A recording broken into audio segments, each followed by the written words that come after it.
지난 7월 19일 포구에 실종된 사람들을 수색하다가 순직한 고 최수근 상병, 최 상병의 죽음을 규명하기 위해서 수사가 있었습니다만은 이제 군에서 어느 정도 정리를 해서 누가 잘못했는지 명단 적고 이거 검찰에 넘겨서 제대로 수사하라. 여기까지 좀 정리는 그 당시에 됐었어요. 그래서 오케이.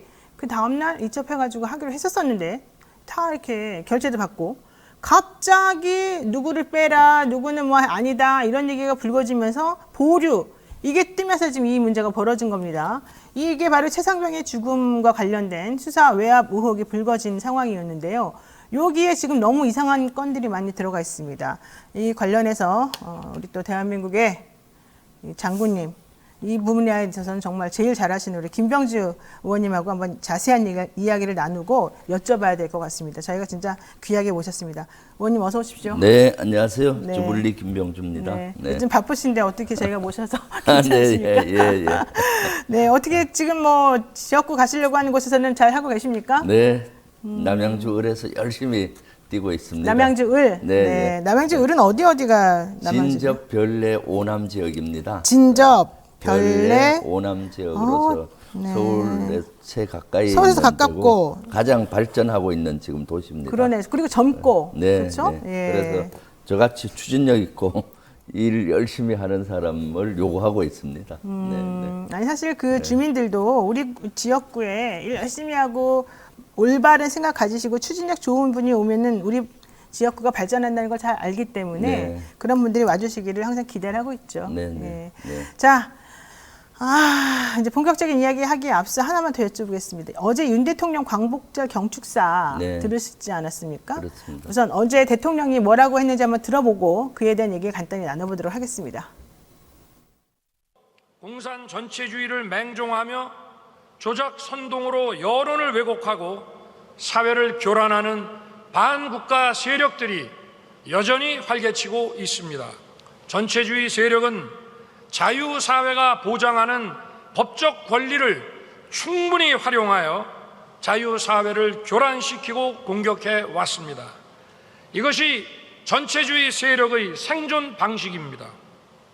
공산 전체주의 세력은 늘 민주주의 운동가, 인권운동가, 진보주의 행동가로 위장하고 허위 선동과 야비하고 폐륜적인 공작을 일삼아 왔습니다. 우리는 결코 이러한 공산 전체주의 세력, 그 맹종 세력, 추종 세력들에게 속거나 굴복해서는 안 됩니다.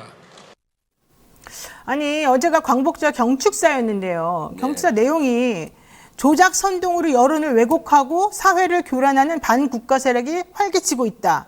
전체주의 세력이 자유사회를 교란시키고 공격하고 있다. 이게 전체주의 세력의 생존 방식이다. 폐륜적인 공작을 일삼고 있다. 이런 얘기를 왜 합니까? 도대체가 광복절 경축사 하는데 네. 전혀 안 맞는 것 같은데요. 아예 전혀 안 맞죠. 저도 어저께 경축사를 들으면서 네. 경악하고 우려를 많이 했습니다. 이것은 광복절 경축사가 아니라 6.25 전쟁 기념일 기념사 같았어요. 6.25 예, 전쟁에 맞아요. 관계된 경축사라고 하면은 어떻습니까? 광복절 과거 일제 강점기 때 우리가 고통받았던 역사를 되새기고 네. 그때 또 광복을 이루기 위한 독립투사들의 활동, 희생, 예. 네, 희생 이런 거에 대한 감사와 그런 뜻을 기리면서 그 우리에게 그 고통을 줬던 일본에 대해서 사과하고 사죄하도록 요구를 해야 되고 그렇죠. 또 아직 해결되지 않은 많은 문제가 있잖아요. 강제징용 문제라든가 위안부 문제 이런 것에 대해서 그분들을 대표해서 대통령이 목소리가 나고 메시지가 나가야 되는 것인데 마치 일본에 대해서는 어떻습니까? 자유를 공유하는 하고 뭐 파트너국이라고 지켜 세우면서 진작 우리 국민을 편매하고 있잖아요. 네. 예를 들어서 민주운동가라든가 진보운동가 여러 운동가들을 공산주의 전체 세력화 하면서 갈라치기를 하고 있지 않습니까? 광복절에는 이런 또 통합의 메시지가 가야 되는데 우리 국민들을 마치 일부를 공산주의 세력화 이렇게 해서 갈라치기 하고 이런 것은 아주 부적절한 그것이죠. 실제 이런 것들은 일회성이 아니라서 더 큰 문제입니다. 네. 지난번에 윤 대통령께서 자유총연맹에서 얘기했던 메시지나 지금 메시지가 같고 또 정부 관계자들의 많은 사람들이 공산주의 어떻고 이런 메시지를 많이 내잖아요. 한 4, 50년 전의 사고방식에 머물러 있지 않나 하는 생각을 하고 있습니다. 우리 국민들은 사실 광복절에 강복절다운 메시지를 내기를 원하는데 그렇죠. 이렇게 일본에 대해서는 굴종적인 이런 것들에 대해서 많이 국민들도 이것을 들으면서 이상하다고 생각하고 또 황당하다고 생각하셨을 겁니다. 그러니까 작년 광복절도 그렇고 올해 광복절도 그렇고 근데 작년보다 올해가 더 심해진 것 같은데 네. 광복절다운 축사가 나오는 게 아니라 그냥 오로지 국민들 속에 빨갱이가 들어있다. 네. 그냥 솔직히 좀 거칠게 표현하면. 그렇죠. 그리고 니네는 민주주의 운동을 한답시고 빨갱이로 이 나라를 먹으려고 하는 거다. 뭐 네. 이런 취지로 국민들을 색깔 전쟁을 지금 부추기고 있는 것 같아요. 그리고 네. 우리 국민을 자꾸 분열시키고 네. 자꾸 갈라치기 하고 근데 대통령은 원래 통합의 아이콘이어야지 이렇게 분열시키고 그러면 안 되는 거 아닙니까? 네. 그러니까 저는 왜 이렇게 할 것인가 이해가 안 가요. 하는가 이해가 안 가는데 사실 내년 총선을 겨냥한 면도 있지 않나 생각이 아무리 들어요. 그래도 그렇지 세상에. 네. 진보 보수를 결집시키기 위해서 마치 태극기 부대에서 얘기하는 메시지를 대통령이 내고 있으니 네. 너무나 한심한 것이죠. 지금 대통령이 해야 될 것은 국민을 통합시키고 그럼요. 하나로 만들고 비전 아래 뭉치게 하고 과거 아픈 경험이 있는 우리 국민들을 상처를 쓰다듬어 주면서 대변해 줘야 되고 이렇게 해야 되는데 일본에 대해서는 완전히 굴종적으로 모든 것을 하고 있지 않습니까? 네. 그러니까 참 너무나 어이없는 것이죠. 네. 항상 이해가 안 가는데 어쨌든 또 이해가 안 가는 게 있습니다. 이번에 광복절 특사 명단 보셨지 않습니까? 네, 네. 저는 특사 명단 보면서 아유 경제인들 뭐 해줄 줄 알긴 알았습니다만은 김태우 씨가 진짜 이상했었습니다. 네, 그렇죠. 공무상 비밀 누설 혐의가 대법원에서 다 인정이 돼서 네. 3개월 동안 지금 형을 살고 있었는데 갑자기 이 사람을 특사로 빼줬단 말이죠. 네. 이거 무슨 메시지입니까? 글쎄요. 이해가 안 가요. 상식적으로 이해가 안 네, 가는 네. 메시지도 이번 특사 중에서도 보면은 김태호 전 강서구청장의 특사 풀어준 이것은 사면 이렇게 준 것에 대해서는 너무나 헌법을 무시하고 사법 체계를 무시하고 국민을 무시하는 전 처사라고 봅니다. 네. 왜냐하면은 사법부에서 대법원에서 징역형을 판결을 불과 3개월 전에 했는데 그러니까요. 3개월도 안 돼서 사면을 해준다는 것은 사법부의 이런 것들을 무시하는 거잖아요. 네. 그리고 또 대통령은 물론 고유 권한이 사법권이 사면에 대한 권한이 대통령 권한이라 하더라도 이런 것들을 다 고려를 해서 해야 되는데 네. 나는 뭐든지 할 수 있다라는 마치 옛날 왕처럼 이렇게 지금 행동하고 있지 않습니까? 네. 그런 것이야말로 국민을 우롱하는 이런 처사이고요. 또 김태우 전 강서구청장의 태도도 문제라고 봐요. 맞아요. 이렇게 사면됐으면은 조신하게 좀 건신하는 자세로 있어야 되는데 또 재보궐선거에 나오겠다느니 뭐 이렇게 하지 않습니까? 네. 자신의 그 원인 때문에 재보궐선거를 하게 되고 또 많은 예산이 더 가는데 이렇게 마치 다시 재도전하겠다는 이런 메시지가 나오고 있는데 그러한 분들의 사고방식을 저는 이해할 수가 없어요. 맞아요. 그래서 아마 국민의힘에서도 되게 난감해할 것 같아요. 이 분야에 대해서는. 국민들은 그렇죠. 도저히 이해를 못하는 분야고요. 그래서 이번 이러한 사면을 보면서 사면이 대통령의 권한이긴 하지만은 사면을 너무 남발하고 있다. 사법권을 무시하고 있다. 국민을 무시하고 있다. 그런 것 같아요. 특히 윤 대통령은 지금 우리가 사법 체계뿐만 아니라 입법권은 국회까지 지금 무시해서 네. 우리의 국가 체계를 흔드는 것 같아요. 국회에서 법안을 발의하면은 거부권 행사하고 대법원에 판결을 하면 사면시켜 줘 버리고 네. 완전 무소불위의 권력을 유지시키려고 하고 있잖아요.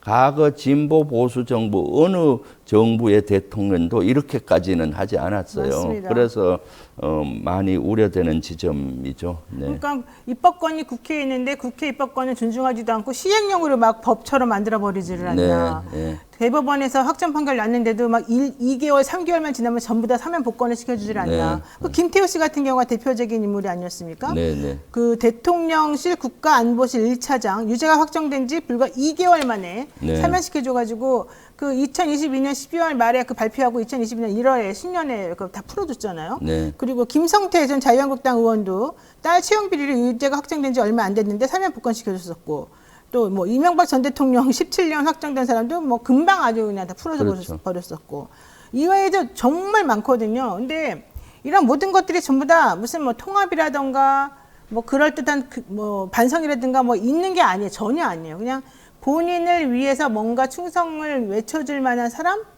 내지는 내가 쓰기 편한 사람, 요게 기준이 아닌가라는 생각이 들 정도로 네. 좀 이해가 안 되는 그런. 저는 가장 큰 문제가 우리나라의 골격이 3권 분립 체계지 않습니까? 네. 입법, 사법, 행정을 분리하고 서로 견제하는 시스템을 통해서 국가가 균형 발전하게 돼 있는 것인데 그렇죠. 지금 윤석열 정부 들어서 3권 분립 체제가 흔들리고 있다. 사법권의 이러한 판결도 대법원 판결조차도 예를 들면은 사면권으로 그냥 훼손하고 있고 입법권인 국회의 법안 발의도 거부권 행사로 밥 먹듯이 하면서 거부하고 있고 그래서 3권 분립이 흔들리고 있는 이런 지경까지 오고 있는 것이죠.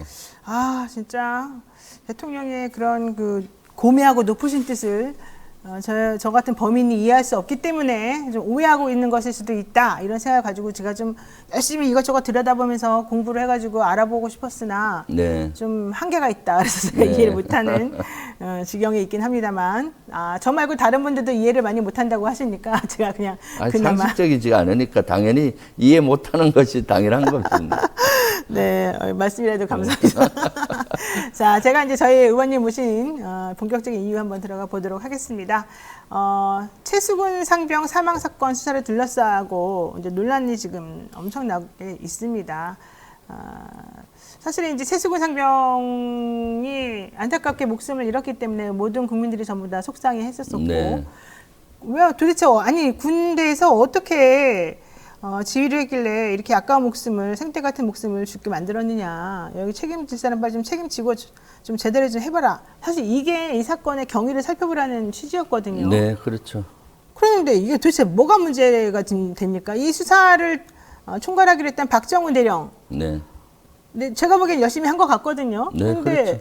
다 정리해가지고 이제 이 사건 이렇게 보고도 다 하고 이렇게 하기로 했습니다라고 하려는 바로 그 순간에 갑자기 사건을 축소한다, 뭐 책임질 사람들의 숫자를 조금 빼라, 특히 특정인 누구누구는 안 한 걸로 해달라, 뭐 이런 외압에 들어왔다는 얘기가 계속 나와요. 네. 이거 어떻게 보십니까? 이것은 그야말로 국기문란 사건이고 국기문란? 네, 그 군 지휘체제나 군기강이 문란한 사건이라고 보죠. 지금까지 저는 40여년 군대 생활하는 동안엔 이렇게 군 지휘체계가 흔들리고 군기강이 문란한 적이 없는 것 같아요. 지금 보면은 사실 안타까운 죽음에 대해서 해병대 수사단에서는 규정과 법 테두리 내에서 철저히 조사를 하고 그 다음에 이것을 경찰에 이첩을 규정에 맞게 한 겁니다. 그렇죠. 그런데 이것을 국방부와 국가안보실이 나서서 마치 항명죄로 이렇게 뒤바꾸고 있지 않습니까? 네. 그래서 지금 항명이냐 국방부의 직권남용이냐 네. 이러한 다툼을 하고 있는 것이 진짜로 어이없는 이런 것이죠. 그래서 이것을 좀 더 조사해 보면은 저는 해병대 수사단은 아주 철저히 수사를 했다고 봐요. 그리고 법과 규정에 따라서 경찰에 잘 이첩을 했고 국방부가 오히려 이것을 직권남용이나 수사방해 또는 외유, 외압 이런 가능성이 많다라고 생각을 합니다. 왜냐하면은 예전에는 모든 사법권을 군 내에서는 군이 갖고 다 행사를 했어요. 수사에서부터 재판까지 했는데 이렇게 하다 보니까 작년에 고 이해람 중사 사망 사건이 나면서 국민의 신뢰를 못 받았거든요. 그렇죠. 그래서 3대 범죄에 관계된 것은 군에서 하지 말고 경찰에 이첩을 해서 해라 하고 법이 바뀐 겁니다. 그 3대 범죄 중에 하나가 여기에 들어가는 겁니다. 그래서 경찰에 이첩하는 것이 당연한데도 불구하고 이첩한 것이 항명이다 이렇게 나오는 거 아니겠습니까? 네. 이첩하기 전에 그냥 임의대로 한 것이 아니라 장관의 결재를 받고 해군 총장, 상급자인 해병대 사령관 다 결재를 받고 문서로 했던 사항이고 이첩하지 말라는 지시조차도 문서로 없었고 말로 애매하게 이루어지다 보니까 이러한 사항이 난 것 같아요. 네. 사실은 이첩하지 말아라는 것을 예를 든다면은 말하고 문서 한 장이면 공문으로 차라리. 모든 것이 해결됐을 문제인데 왜 이렇게 문제를 크게 키웠는지 모르겠어요. 네. 네. 그러니까 지금 이 최수근 상병 사망 사건을 수사했던 해병대 수사단, 네. 수사단의 단장이 박정훈 대령입니다. 네. 박정훈 대령이 이제 보고서까지 다 만들었고 국방부다 보고도 했었었고, 네. 누구가 무슨 잘못을 저질렀다라고 다 정리해가지고 내일 기자회견 하겠다라고 네. 이제 오케이가 다 된 상황이었어요. 그리고 기자회견 하고 그다음에 이 사건에 대한 수사를 이제 넘긴다, 이첩시킨다라는 것까지 네. 다 이제 결재를 받은 거였습니다. 네. 그렇죠? 원래 그게 결재 라인이 맞는 그렇죠. 거죠. 네. 근데 갑자기 그거를 못하게 막았어요. 근데 네. 막게 된 것이 신범철 차관이 문자를 3번 보냈다는 겁니다. 네. 문자를 3번 보내면서 그러지 말아라. 이거 여기서 누구누구는 빼라. 특히 혐의자 및 혐의 사실을 빼라. 죄명을 빼라. 해병대는 왜 말을 하면 안 듣느냐. 뭐 이런 내용으로 문자가 와서 그들이 그동안 수사했던 내용을 전부 다 뒤집어 엎어버렸다는 얘기잖아요. 네네. 그러면 해병대 수사단장을 비롯한 수사단에 있었던 사람들은 이걸 받아들일 수가 있겠습니까?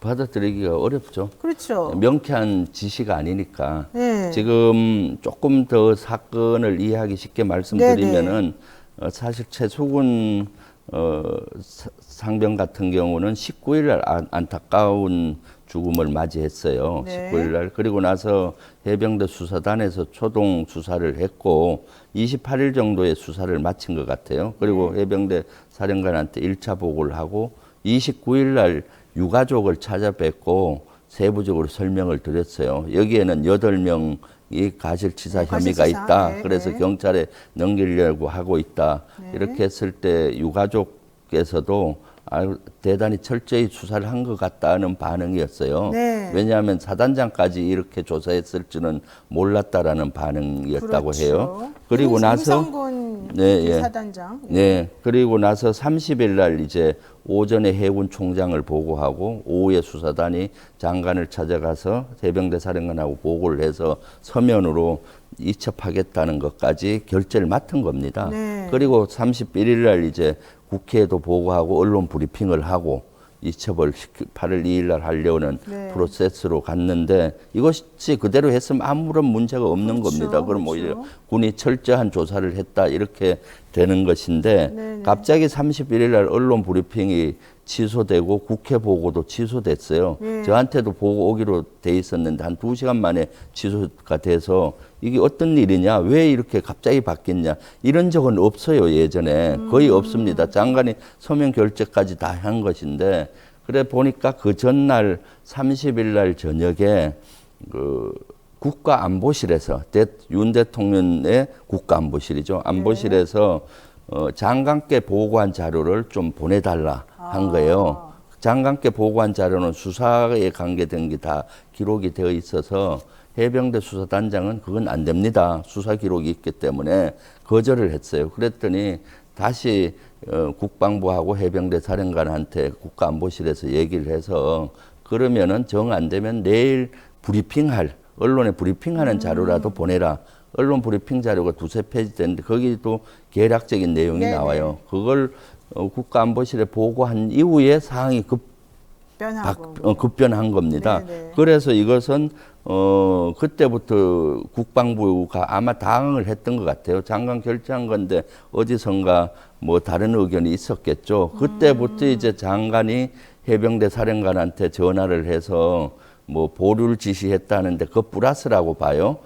그리고 하고 해병대 부사령관을 불러서 또 설명을 하고 장관은 2번 하고 해외 출장을 갔어요.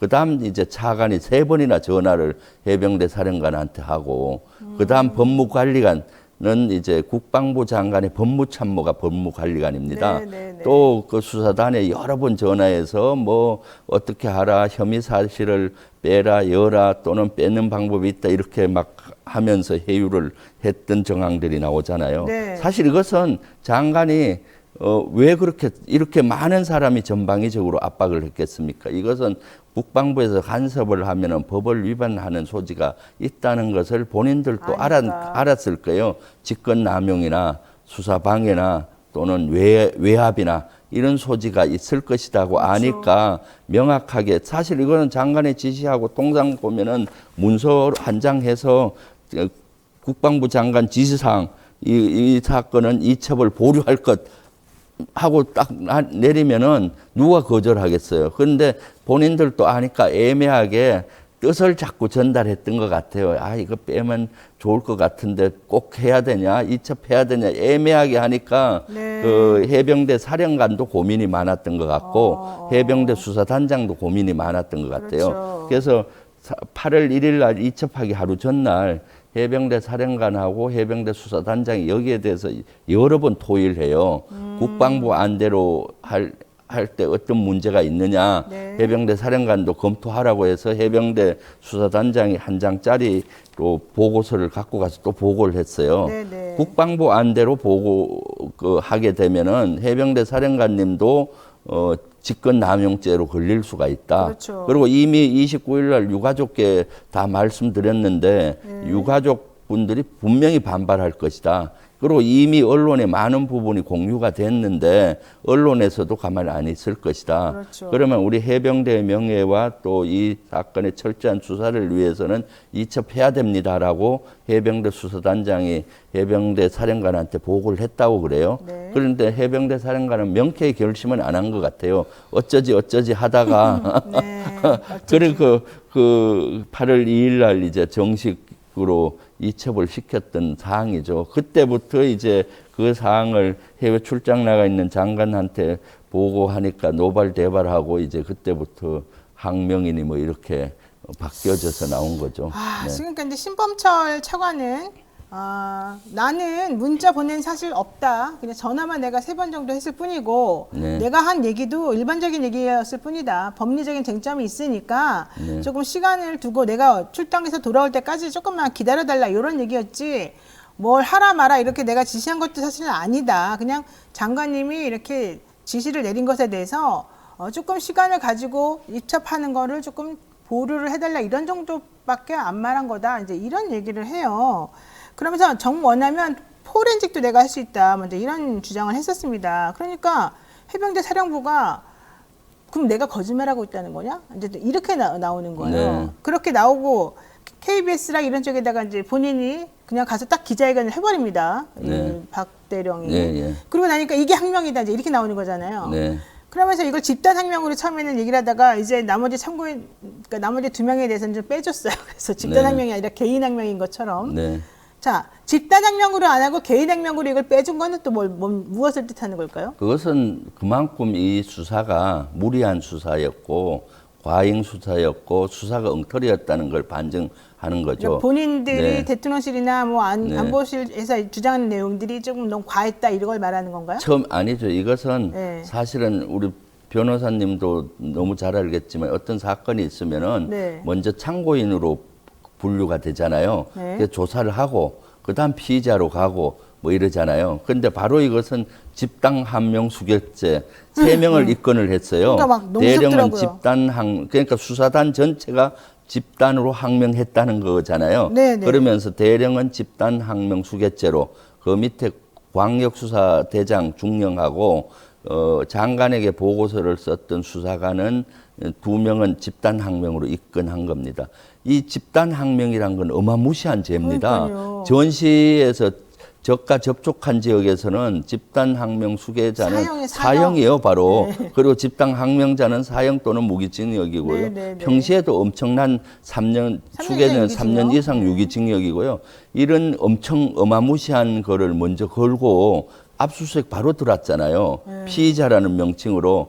그리고 나서 이거 여론이 악화되고 자신들이 법리적으로 검토해 보니까 이건 너무 무리 무리하다. 가잖아요. 그래서 2명 집단 항명에서 다 빼주고. 빼고 이것은 수사단장 개인의 지시다 하고 해서 수사단장은 집단 항명 수개죄에서 그냥 항명으로 바꾸고 밑에 사람 2명은 이제 피의자에서 참고인으로 좀 바뀐 회유한 겁니다. 겁니까? 회유 그대로 좀.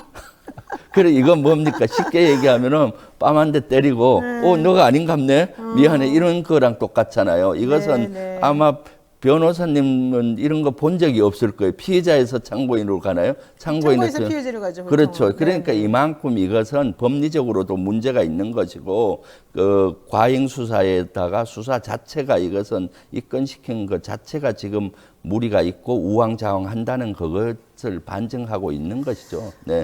왜 국가기관인 국방부가 이렇게 우왕좌왕하고 그러니까 국민들이 지금 얼마나 국방부를 불신하고 불안불안해 하고 있습니까? 그러니까 집단항명의 수괴는 사형, 전시면 무기징역, 평시에도 3년 이상의 유기징역을 받을 중죄인데 어떻게 이 조사하는 과정 중에서 좀 부적절한 외압에 항거했다는 이유로 집단항명의 수괴라는 이름을 붙여가지고 몰아붙이는지 이해가 안 간다. 이게 이제 중론이었단 말이죠. 네, 그리고 이것은 저는 오랜 군생활을 하면서 사단장, 군단장 이런 거 할 때 우리도 군사 재판이 열리잖아요. 그러면 그 지휘관이 서명을 할 때가 많아요. 결정된 그렇죠. 거에 대해서. 그럴 때 보면은 이 정도 사안은 사실은 국방부가 비록 이첩 보류를 지시를 명확히 했는데 어겼다고 해도 이것은 항명죄라기보다는 지시불이행죄입니다. 그렇죠. 그 정도로. 그래서 그 정도로 하고 징계 사항이지 이것을 뭐 형사사항까지 왜냐 이것을 구두로 명시되게 서면으로 딱 해서 문서로 해서 했으면은 그러는데 말로 하다 보니까 애매모호하잖아요. 그렇기 때문에 이것은 말한 사람도 잘못일 수가 있고 의사소통의 문제이기 때문에 그래서 이런 정도는 사실은 감찰에서 검찰이나 군사경찰에서 하는 것이 아니라 네. 감찰에서 해서 지시불이행 정도로 하는데 이렇게 가하게 하는 것은 뒤에 뭔가 숨기려고 하는 의도가 있지 않고는 또는 뒤에 아주 강한 힘이 작용하지 않고는 이렇게 하지 않죠. 이것도 너무나 비정상적이다. 그렇죠. 도저히 이해가 안 가는 것이다. 그러니까 국민의힘에서도 뭐 김영 의원이라든가 유승민 의원이 이거 말이 안 되는 행동이다. 네. 20살 젊은이가 구명조끼도 없이 물속에서 죽어갔는데 그 진실을 밝히는 과정에서 오히려 이런 부당한 일이 벌어지고 있으니 이게 도대체 말이 되는 거냐 지금 이렇게 얘기를 하고 있습니다. 자, 앞으로 이 사건이 어떻게 전개가 되겠습니까? 이것은 사실은 지금 국방부 검찰에서도 신뢰를 잃은 상태고 네네네. 그러니까 국방부 자체 검사 어렵고 경찰도 지금 신뢰를 잃었어요. 그렇죠. 왜냐하면 이첩시켰는데 한 5-6시간 동안 경북경찰청에서는 이첩을 안 시켰다고 지금 하잖아요. 네. 그럼 그 경찰 자체도 지금 신뢰를 많이 잃었고 그렇기 때문에 이것을 할 수 있는 데는 어떻게 했습니까? 특검밖에 없습니다. 제가 처음에는 공수처에 고소 고발을 해서 하면 되지 않을까 했는데 공수처는 장군급 이상이에요. 중령, 대령, 부사관은 해당이 안 됩니다. 네네. 그러다 보니까 이것은 특검으로 갈 수밖에 없다. 그래서 우리 당에서는 먼저 여기에 관계된 상임위, 국방위, 법사위, 운용위, 네. 행안위에서 먼저 조사를 하고 그다음 특검으로 가야 되겠다는 생각을 하고 있습니다. 근데 자 보세요. 특검 가더라도 이건 좀 밝혔으면 좋겠다. 장관이 결재한 수사 결과 이첩 결정이 하루아침에 뒤집어진 거. 이걸 또 관철시키기 위해서 전방위적으로 국방부가 네. 막 움직인 거. 이게 MB 정권 당시 김태효 비서관으로 일했던 이종섭 현 장관과 임성근 사단장. 이게 인연이 네. 있기 때문에 임성근 살리기 위해서 이렇게 한 거다. 네. 사실 그렇게밖에 안 보이는 거란 말이죠. 이것은 사실은 장관이 결재하고 그 다음날 바로 바꿨잖아요. 네. 이런 것들은 있을 수가 없고 이걸 도저히 이것도 이해가 안 가는 사항입니다. 위에 국가안보실과 그 윗선에 강한 개입이 없이는 이와 같은 형태를 그렇죠. 군에서는 하지 않거든요. 그래서 그걸 밝혀야 되는 겁니다.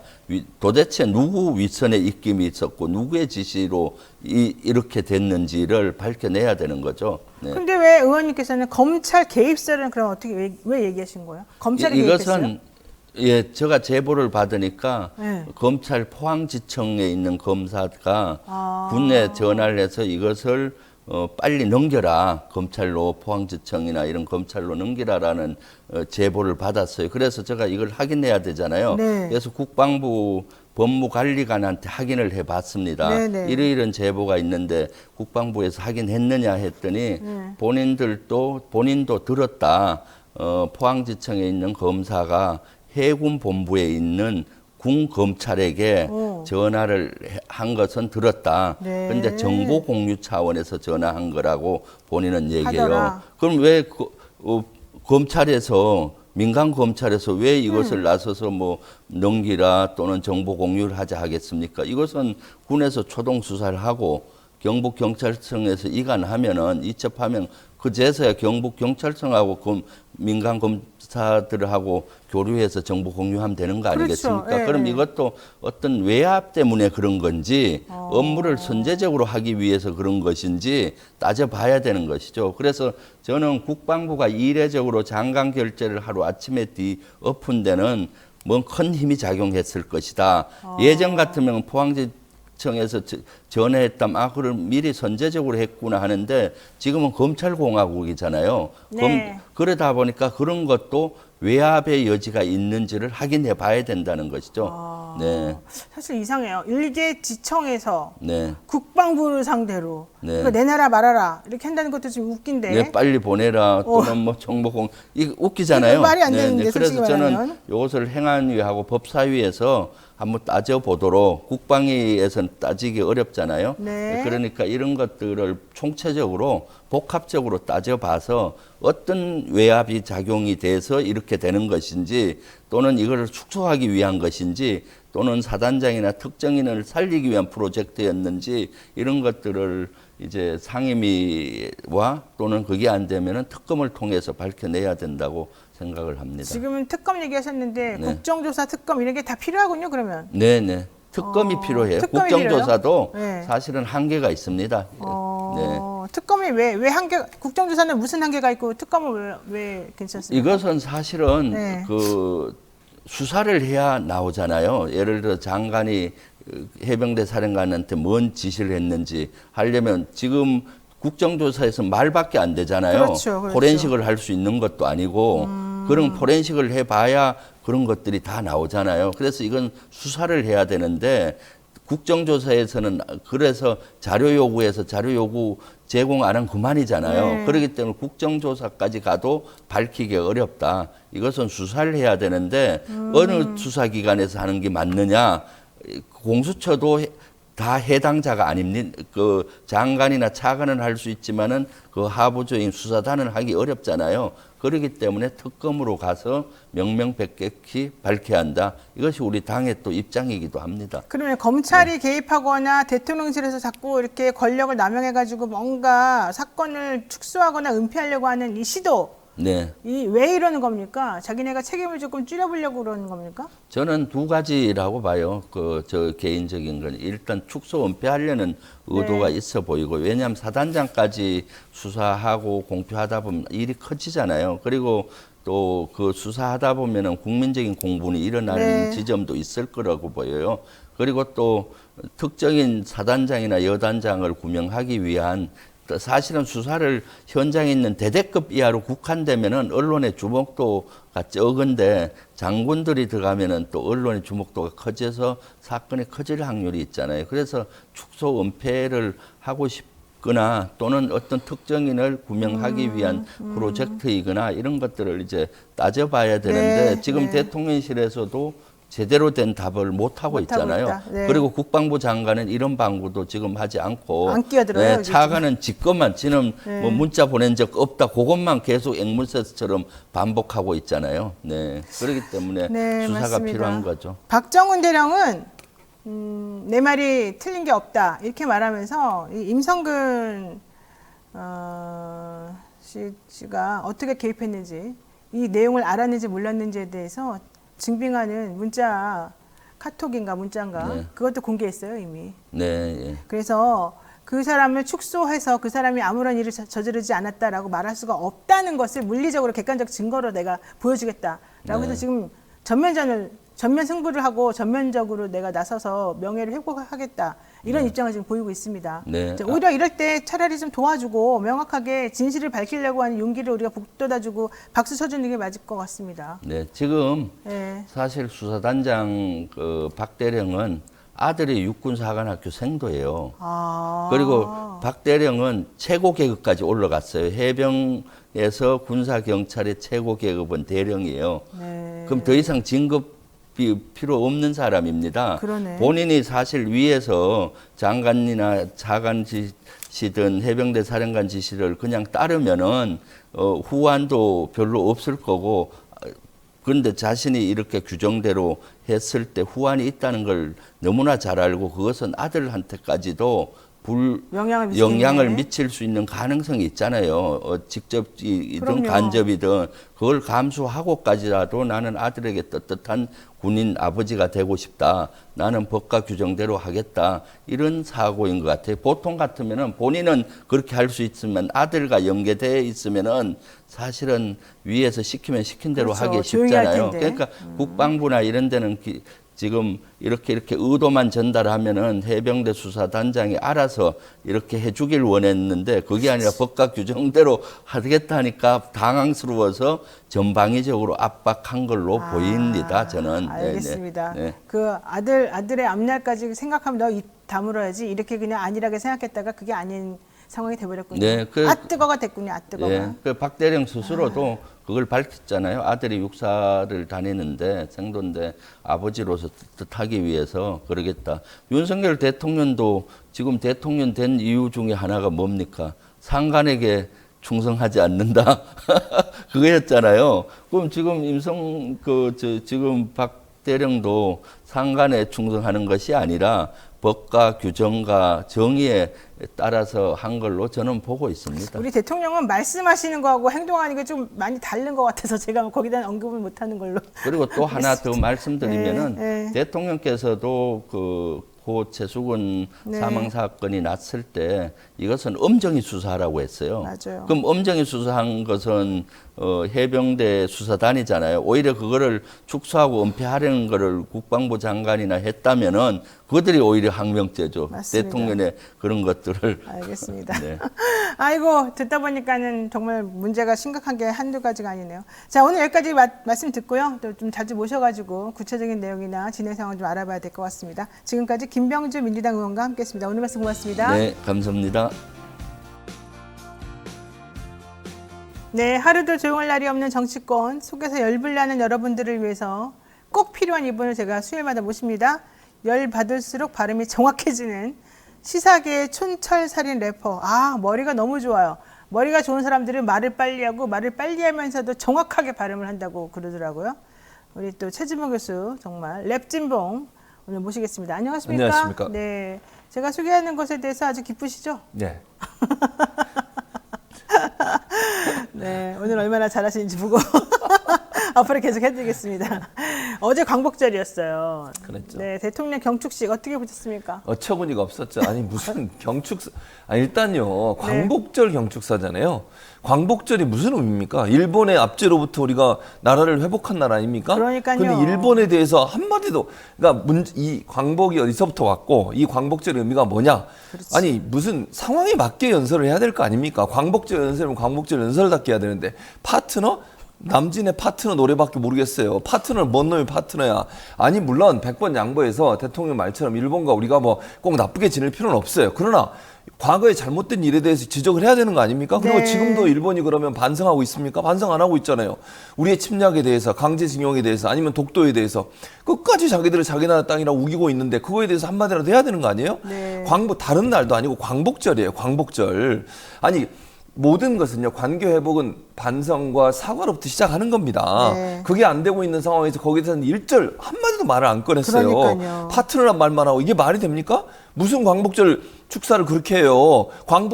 우리가 광복을 누리게 된 많은 우리의 선조들이 순국 선열들이 일본에 대응해서 목숨 바쳐가면서 싸워가지고 피로 지킨 나라 아닙니까? 네. 그러면 일본이 잘못했다는 행동에 대해서 얘기하고 어제 일본은 또 자기들 전쟁 승리한 날이라고 이러면서 그러니까요. 기념하고 합사에 가가지고 그 야스쿠니 신사에 가가지고 곡물 바치고 아니 근데 자기네가 진날 아니에요? 왜 자기네가 진날이지. 승리했다 그래요? 그러니까 이제 정신 승리지 그냥 진날이지 당연히.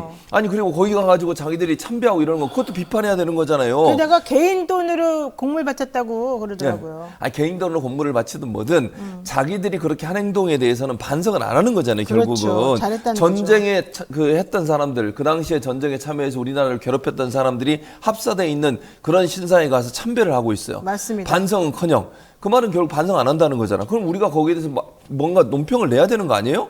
근데 경축사라는 한 대통령이 경축사 하면서 파트너 정신 어쩌고 저쩌고 이게 지금 할 얘기입니까? 그러니까 대통령 발언이 저는 조금 이게 진짜 무슨 광복절 경축사라고는 도저히 이해할 수가 없는 그런 내용들이 너무 많이 들어가 있는데 일본은 우리와 보편적 가치를 공유하고 공동의 이익을 추구하는 파트너다. 그러니까 이건 이제 만약에 미래지향적인 관점에서 일본하고 얘기하고 싶다 그러면 뭐 이런 말이 들어갈 수 있어요. 근데 이런 말이 들어간다고 하려면 그렇지. 앞에 일본이 우리 이렇게 잘못했었다. 네, 맞아요. 근데 일본이 반성을 하고 앞으로 안 한다고 하니 이런 식으로 보편적 가치를 공유하고 잘해보자. 이렇게 네, 들어가야지 그렇죠. 말이 맞는 맞아요. 거잖아요. 근데 네. 앞에 말은 하나도 없어요. 없어. 네. 근데 우리 혼자만 그냥 막 앉아가지고 니네랑 우리랑 같이 잘해보자. 이런 얘기 우리가 계속 떠드는 그러니까요. 거거든요. 그러니까 사실은 광복의 의미라고 하는 것은 일제가 우리를 억압하고 통치를 했었잖아요. 그 잘못된 네. 통치에 대해 비판이 있어야 돼요. 거기로부터 광복한다니까 우리가 너무 기쁘다. 그렇죠. 이렇게 순국선열들이 희생을 통해서 우리가 이 나라를 갖게 되고 주권을 회복하게 됐다. 네. 그런데 일본은 아직도 반성을 안 하고 있는 부분은 유감으로 생각한다. 그러니 정신 똑바로 차리고 반성 좀 해라. 이런 얘기하고 그러고 나면 우리가 미래의 파트너로 같이 갈 수 있고 보편적 가치를 공유할 수 있는 나라가 될 수 있을 것이다. 이렇게 얘기했다면 문제가 없어요. 뒷말이 있다고 해서 문제를 삼는 게 아니고 앞에 부분에 대한 얘기가 없는 거잖아요. 지금. 네, 네. 광복절 기념사를 하는데 광복의 의미를 짚어봐야 되는 거 아니에요? 그렇죠. 그리고 나서 또 비판을 해야 할 대상이 일본인데 일본에 대한 비판을 안 하고 공산주의 전체주의 얘기하면서 그러니까요. 시민사회 단체, 인권 단체, 뭐 민주 세력 완전히 민주 세력과 인권 단체와 시민사회 단체들이 마치 공산 전체주의 세력인 것처럼 그렇게 말을 하고 있잖아요. 꼭 집어서 누구라고 얘기를 하세요. 그러면 그런 세력이 지금도 우리나라에 있다면서요. 그 몇 명이나 되나요, 대체? 최진봉을 얘기하는 거였을까요, 그러면? 뭔 소리예요, 지금? 내가 정훈장군 해병대에서 근무했던 사람이야? 어디다 대고. 아니, 그러니까 제가 궁금했던 것도 네. 이거였어요. 대통령이 이런 말을 여기서 하는 거 정말 부적절했는데 공산 전체주의를 맹종하며 조작 선동으로 여론을 왜곡하고 사회를 교란하는 반국가 세력들이 여전히 활개치고 있다. 이렇게 말했거든요. 여기서 말하는 그 반국가 세력이 누굴 말하는 겁니까? 그래, 없어요. 그러니까 명확하게 누군지도 얘기 안 하고 있는데 이렇게 말을 던져놓잖아요. 그러면 이해하는 거는 우리 몫이잖아요. 우리가 생각할 때는 정부에 대해서 비판적 입장을 내거나 윤석열 대통령의 행보에 대해서 지금 우리처럼 비판적 입장을 내는 사람을 다 싸잡아서 이렇게 얘기할 수도 있는 거잖아요. 그래요. 그리고 보수 진영한테는 먹잇감 하나를 툭 던져주는 거예요. 그러니까 이념 대결로 완전히 나라를 두 쪽을 나게 만드는 거예요. 공산주의 전체주의. 그러니까 민주당과 민주 세력은 다 공산주의 전체주의라고 이해하도록 하는 그런 어떤 뭐랄까요? 뭐 그렇게 얘기는 안 했지만 대통령이 그런 의미로 들릴 수 있는 소지가 있는 거잖아요. 그러니까 만약에 그런 세력이 있다면 몇 명이 어디서 무슨 일을 했는지를 명확하게 밝혀야죠. 지금 어디 공산주의 세력이 있어요? 전체주의 세력이 어디 있는데요? 그러니까요. 그래서 분단의 현실에서 이러한 반국가 세력들의 준동이 쉽게 사라지지 않는다 이래요. 그럼 우리가 반국가 세력이라는 뜻인가? 그러니까 이제 그거는 명확하게 그렇게 얘기는 안 했지만 보수 진영이나 아니면 극우 세력들은 그렇게 공격을 해 되겠죠 또. 그러니까 결국은 이게 명확하게 누군지 몇 명인지 이걸 밝히지 않은 상태 저런 말을 툭 던져놓으면 자기를 반대하거나 지금 정부에 대해서 비판적 입장을 갖는 사람들이 싸잡아서 그렇게 이해될 수 있는 오해를 불러일으킬 수 있는 소지가 있다는 거예요. 이게 대단히 위험한 거예요. 아니 AP통신이라고 아시죠? 네, 미국 알아요. AP통신이 트럼프에 대해서 이런 지적을 했었어요. 트럼프가 계속 뭐 막시즘 얘기하고 공산주의 비판하고 이랬거든요. 그래서 보수 진영을 결집을 했어요. 극우 보수 진영을 미국 내. 그래서 대통령까지 당선이 된 거. 지금도 결국 민주당 공격하면서 계속 그 얘기 쓰고 있거든요. 네. 거의 흡사하고 비슷해요. 그래서 AP에서 그렇게 하는 것은 잘못된 행동이라고 비판을 하고 있어요. 그러니까 명확하게 무슨 세력과 연관돼 있는 거 없고 공산주의나 무슨 전체주의나 북한과 연계된 게 또 없는 상황에서 네. 민주 세력을 싸잡아서 마치 공산주의 전체주의 세력인 것처럼 이해될 수 있는 말을 던지는 것은 대단히 위험하고 그렇죠. 국가를 분열시키는 그런 발언이라는 계속 생각이 들어요. 갈라치기를 계속해서 일부러 하시는 것 같은 느낌이 들어서 그 통합의 메시지를 내놓은 적이 없잖아요. 없어. 계속 분열만 그러니까 시키니까. 또 하나 문제는 뭔지 아세요? 뭐예요? 이런 비슷한 류의 발언들이 모든 행사마다 발언이야. 그러니까 지금까지요 3.1절 기념사 뭐 기념사 많이 했잖아요 대통령. 네. 분석해 보세요. 거의 이런 분위기예요. 그러니까 이념적 대결을 부추기는 아니 그러면 3.1절은 3.1절 나름대로 의미가 있고 현충일은 현충일 나름대로 의미가 있고 광복절은 광복절 나름대로 의미가 있는 거 아닙니까? 네. 그럼 거기에 맞게 연설을 해야지. 그렇지. 연설 내용은 자유 얘기하고 똑같아. 민주주의 얘기하고 모든 공산주의 것이 얘기하고 똑같아. 이게 말이 됩니까? 그 연설 비서관은 얼마나 편하겠어. 맨날 똑같은 말을 순서만 바꿔가지고 여기 썼다 저기 썼다. 한 번 더 넣었다 한 번 더 뺐다. 이러면은 모든 것을 다 써. 참 편하네. 신기하죠. 그러니까 편하네 진짜. 월급 얼마 받는지 궁금해. 그렇게 생각하면 그렇잖아요. 제가 군대에서 연설문 썼거든요. 아, 정훈장교 연설문 써요. 글을 잘 사단장. 쓰시겠네. 그 연설문을 잘 쓰죠. 한번 해봐요. 뭘 뭐라고 해봐요 썼는지. 지금 여기서 갑자기. 뭐라고 썼는지 이분들보다 잘 쓰는지 한번 보려고. 제가 이제 해병대 일사단에 있었잖아요. 지금 문제가 되고 있는 그 해병대 일사단. 네. 당시에는 늘 들어가는 말이 있었습니다. 절대로 빠지면 안 되는 모든 연설문에. 전쟁에서 한 번도 진 적이 없는 해병대, 귀신 잡는 해병대, 신안을 남긴 해병대, 뭐 이런 말은 꼭 들어가야 돼요. 저도 대한변협에서 대변인 생활을 그랬습니까? 2년 수석 대변인을 2년에서 4년 동안 대변인 했잖아요. 맨날 글 쓰고 맨날 성명 발표하고 맨날 나가서 얘기하고 얼마나 제가 열심히 했겠어요. 그랬군요. 저는 네. 나름대로 그래서 전문가였어요. 오늘의 노영이가 있는 거군요. 자, 이 얘기도 해보겠습니다. 야당에서 윤 네. 대통령 축사를 구구 유튜버의 독백이나 다름없다 이렇게 말했어요. 맞아요. 맞아요? 저는 그렇게 봐요. 그러니까 최근에 이제 물론 이건 유튜버들이 한 얘기예요. 그거 유튜버들이 했던 얘기를 제가 인용해서 말씀을 드리면 윤석열 대통령이 자기 유튜버를 본다 이런 얘기를 한 사람도 있어요. 그런 사람 많죠. 네. 네. 근데 그런 사람들이 내용이 거의 지금 내용과 똑같아요. 맞아요. 그러니까 뭐 공산주의, 전체주의, 그러니까 민주 진영과 민주 세력과 노동운동하는 사람들 이런 사람들 인권운동하는 사람을 전부 다 공산주의자로 매도를 해요. 맞아요. 그건 말도 안 되는 얘기죠. 그러니까 사실은 어떤 정책에 대해서 비판적 입장을 갖거나 보수 정부에 대해서 비판적 입장을 갖는 사람을 다 싸잡아서 친북, 종북 이렇게 몰아가잖아요. 막 네. 아무 관계도 없는데 그 논리가 지금 대통령의 연설문에 들어있다는 게 대단히 위험한 거예요. 이거는 맞습니다. 대통령이라고 하면 어느 한 진영에 치우쳐서는 안 되는 거예요. 물론 본인이 보수 진영을 대표해서 대통령이 됐지만 대통령이 된 이상은 전체를 보고 얘기를 해야죠. 네. 사실관계 확 있는 걸 얘기를 해야지. 그럼 구구 유튜버들은 그걸 통해서 돈을 벌고 자기들 어떤 세력을 확장시키는 데 도움이 돼서 그렇게 하지만 그걸 대통령이 그대로 인용한다는 건 대단히 위험한 발상이에요. 그렇죠. 자, 방통위가 남영진 KBS 이사장 해임 제청, 정미정 EBS 이사 해임 안건을 두 명이서 단 두 명이서 네. 심의 의결했고 두 명이 모두 다 오케이 좋아 해가지고 가결돼 버렸어요. 그랬죠. 김현 의원 여기서 나 도저히 여기 못 들어간다 해서 빠졌는데 그냥 우리 두 명 있으니까 두 명이 알아서 해서 만장일치야 이렇게 해버렸어요. 이거 어떻게 됩니까? 그러니까 이건 진짜로 말이 안 되는 거예요. 왜냐하면 방통의 기본적 목적, 방통위 설치법을 보면 네. 합의제 기구의 합의제. 그러니까 불가피하게 무슨 뭐 예를 들어 표결을 해야 되는 상황이 되면 표결을 해야 되겠지만 그러니까 최대한 합의를 끌어낼 수 있도록 노력을 해야 되는 거예요. 왜 방통위의 5명 위원 중에 정원이 5명인데 야당의 추천을 받아서 2명을 집어넣겠습니까? 그 취지가 뭐냐고요. 방통위 설치에. 위원회로 만든 이유는 또 뭐예요? 이게 독임제 장관제, 뭐 국토부나 아니면 행안부나 여가부나 이런 것처럼 장관을 대통령이 임명하는 게 아니잖아요. 여기는. 네. 그러니까 3명은 정부 여당이 추천을 하고 2명은 야당이 추천해서 최대한 합의를 이끌어내라고 만들어 놓은 조직이에요. 그러면 그 정신을 따라야 되는 거 아닙니까? 아무리 2명, 그러니까 3명이 그것도 문제라고 저는 보는데 정원의 뭐 몇 분의 몇이 아니고요. 재적위원이에요. 재적위원회 가만쓰니까 현재 임명된 사람이 3명밖에 없는 거예요. 재적위원이 3명인 거예요. 그러면 정원은 5명인데 2명이 없는 상태에서 나머지 2명, 그러니까 3명 중에 2명이 정부 여당이 추천한 사람들이잖아요. 이 사람들이 자기들 맘대로 하는 거예요. 지금 이게 무슨 위원회의 의미하고 무슨 의미가 있냐고. 그래서 일부러 최민희 의원 같은 사람 임명 안 하는 몇 달 거지. 내내 안 해주는 거잖아요. 그렇죠. 왜냐하면 들어가면 2대2가 돼버리니까 네. 임명 안 해놓고 2대1로 만들어놓고 자기들 마음대로 모든 걸 처리해버리는 거예요. 이건 방통의 이거 기본적 분명히 설치에 대해서 헌법재판소나 이런 데 가면 문제가 분명히 돼요. 문제가 있다. 당연히 문제가 되죠. 근데 이거를 해가지고 KBS 이사장 지금 해임해버렸고 정미정 이사도 지금 해임했잖아요. KBS 이사장이 이제 해임되면서 어떻게 되냐면 숫자가 바뀌어버렸어요. 네. 지금의 정부 여당 추천 인원이 훨씬 한 명이 더 많아요. 그럼 이제 다음 수순은 뭐겠습니까? 사장 해임만 낼 거예요. 두고 보세요. 사장 해임만 낸다고. 그래서 어쨌든 지금 꽃길을 만들어주고 있습니다. 이동관 지금 후보자한테 손에 칼을 묻히지 피를 피를 묻히지 묻히지 않기 않게 위해서 하려는 거죠. 꽃길을 만들어주고 내가 산화하겠다. 대신 내 길을 딴 길을 만들어줘라. 그래서 지금 김여재 직무대행에게 다른 데 지금 다른 데 거론되고 해달라는 있어요. 거죠. 지금 네, 다른 이름이 데. 네. 한국언론진흥재단이라고. 네. 물론 뭐 될지 안 될지 모르겠지만 후보자로 거론이 되고 있다는 얘기가 나오고 있어요. 네, 그 얘기는 계속 나오고 있고요. 자, 중요한 거는 이제 남희 사장이 KBS 남희 사장이 나 도저히 이거 못 받아들인다라고 얘기했고요. 남 이사장만 이렇게 얘기하는 게 아니고요. 수많은 언론인 협회에서 이건 절차적으로 잘못돼도 한참 잘못됐다. 그렇죠. 우리가 못 받아들인다라고 얘기를 하면서 형사 고발도 할 수 있다. 가처분도 하겠다. 뭐 그렇죠. 이런 얘기를 계속 하고 있습니다. 맞습니다. 그리고 현재 기자들에 대해서 설문조사를 했을 때에도 이거 말이 안 된다. 말이 안 이거 정말 되죠. 잘못하고 있는 거다. 대통령.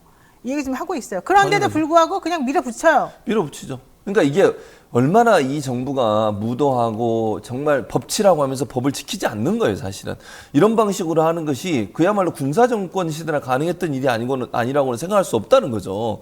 아니, 어떻게 이렇게 밀어붙일 수 있는지 모르겠어요. 저는요, 이게 전방위적으로 MBC, KBS, EBS 세 개의 공영방송사가 있잖아요. 네. 이 세 개의 공영방송을 동시다발적으로 지금 공격을 하고 있어요. 사장을 몰아내기 위해서. 그게 저는 목적이라고 생각합니다. 지금 상황에서는. 이사회를 이렇게 공격하는 이유고, 이사회의 인원을 바꾸려고 하는 이유는 뭐겠어요? 이사회가 추천권과 임명권을 갖고 있는 사장들의 해임을 끌어내고, 그리고 나서 본인들이 원하는 사람으로 사장을 앉히려는 의도라고밖에 볼 수 없어요. 네. 다른 의도는 전혀 없어요. 이사회를 왜 바꾸려고 하겠습니까? 네. 그런데 이런 식으로 지금 정원이 5명인데 3명밖에 없어요. 그러면 5명을 다 임명하고 나서 하든지 그러면. 그리고 민주당에서 이미 국회 통과에 추천한 사람에 대해서 임명도 안 하고 있어요. 왜 임명을 안 하겠어요? 2대1 구조로 가야 되니까. 그 임명하면 2대2 구도가 돼요. 그럼 아무것도 못해, 이제. 그렇죠. 2대2가 되면 표결해봐야 동수가 되잖아요. 처리를 못 하는 거예요. 근데 지금 남영진 이사장 같은 경우도 본인이 뭐라고 하면 우편으로 송달을 했는데 못 받았어요. 못 이게 받았다고. 비상임이에요, 비상임. 이사장이나 이사는 상임이 아니고 비상임이기 때문에 항상 거기 근무를 하지 않아요. 이사에 있을 때 가는 거지. 그러니까 해임 제청 처분 사전 통지서를 못 유치 받았어요. 송달했다고 주장했으나 네. 이걸 못 받았다 우리는. 그렇죠. 그 당시 내가 휴가였다. 휴가였다. 네. 그렇게 주장하고 있습니다. 그러니까 내가 통지도 못 받았는데 나를 잘라버린 거다. 그런 거죠. 그러니까 어떤 해명 절차나 소명 그런 절차가 게 없이 잘라버린 거예요, 그냥. 지금 그 얘기 지금 주장하고 그것도 있는 문제가 거예요. 되는 거죠. 맞아요. 게다가 14일 열린 회의에서는 방통위가 금요일에 사무처가 안건을 보고하고 그 다음 주 월요일에 위원 간 비공개 간담회를 거친 다음에 수요일 날 전체 회의를 통해서 안건을 심의 의결하게끔 원래 되는 게 그렇죠. 관례였는데 네, 맞아요. 그냥 월요일에 몽땅 다 해버린 거야. 그러니까. 위원 간 간담회도 없이. 네. 이게 되냐고. 그러니까 왜냐하면 방통위가 아까 합의제 기구로 제가 말씀을 드렸잖아요. 여야 의원들이 함께 있어요. 추천해서 들어온 사람들이. 그러다 보니까 항상 월요일 날 티타임이란 걸 해요. 그렇죠. 그러니까 자기들끼리 모여서 안건을 뭘 올릴 건지 어떻게 처리할 건지 하는 걸 논의를 먼저 합니다. 그리고 나서 수요일 날 모여가지고 의결을 해요. 근데 그 절차를 없이 금요일 날 올려가지고 월요일 날 처리를 해버렸다는 거예요. 그럼 사전에 어떤 안건이 올라오는지, 그 다음에 기본적으로 김현 의원 같은 경우에 이제 본인의 의사를 전달할 수 있는, 그러니까 의결을 들어가서 표결하기 전에 논의가 충분히 이루어져야 되잖아요. 합의제 기구니까. 아까도 제가 계속 합의제 기구란 말을 쓰는 이유가 뭐냐면, 야당이 2명이나 추천할 수 있는 그런 제도를 만들어 놓은 이유가 뭐겠냐고요. 야당의 의견도 들으라는 얘기잖아요. 일방적으로 하지 말고. 네. 그러려면 뭐하러 위원회로 만들어놔요. 그냥 독임제 장관으로 만들어 놓지. 방통부를 만들든지 말든지 그렇게 해서 하면 되는데, 그렇게 하지 않은 이유가 먼저 월요일 날 모여서 어떤 안건을 어떻게 의결할지 해서 의견을 나누고, 그리고 수요일 날 이제 의결을 하는 거예요. 근데 그런 절차를 완전히 깨버리고, 이게 물론 이거 법에 정해진 건 아니에요. 그러나 지금 몇 년 동안 관례로. 수십 년 동안 관례로 이루어졌던 일이에요. 그게 합의제 기구의 원칙이고. 그런데 네. 그걸 완전히 무시해버리고, 그러니까 야당 의원의 말을 완전히 무시하는 거지. 자료도 제대로 안 준다잖아요. 네, 안 사무처에서도. 준대요. 네. 게다가 이제 18일 날 이동관 청문회가 예정되어 있는데, 그래서 여야가 지금 서로 벼르겠다, 나는 철벽 방어하겠다 이러고 있대요. 되겠습니까?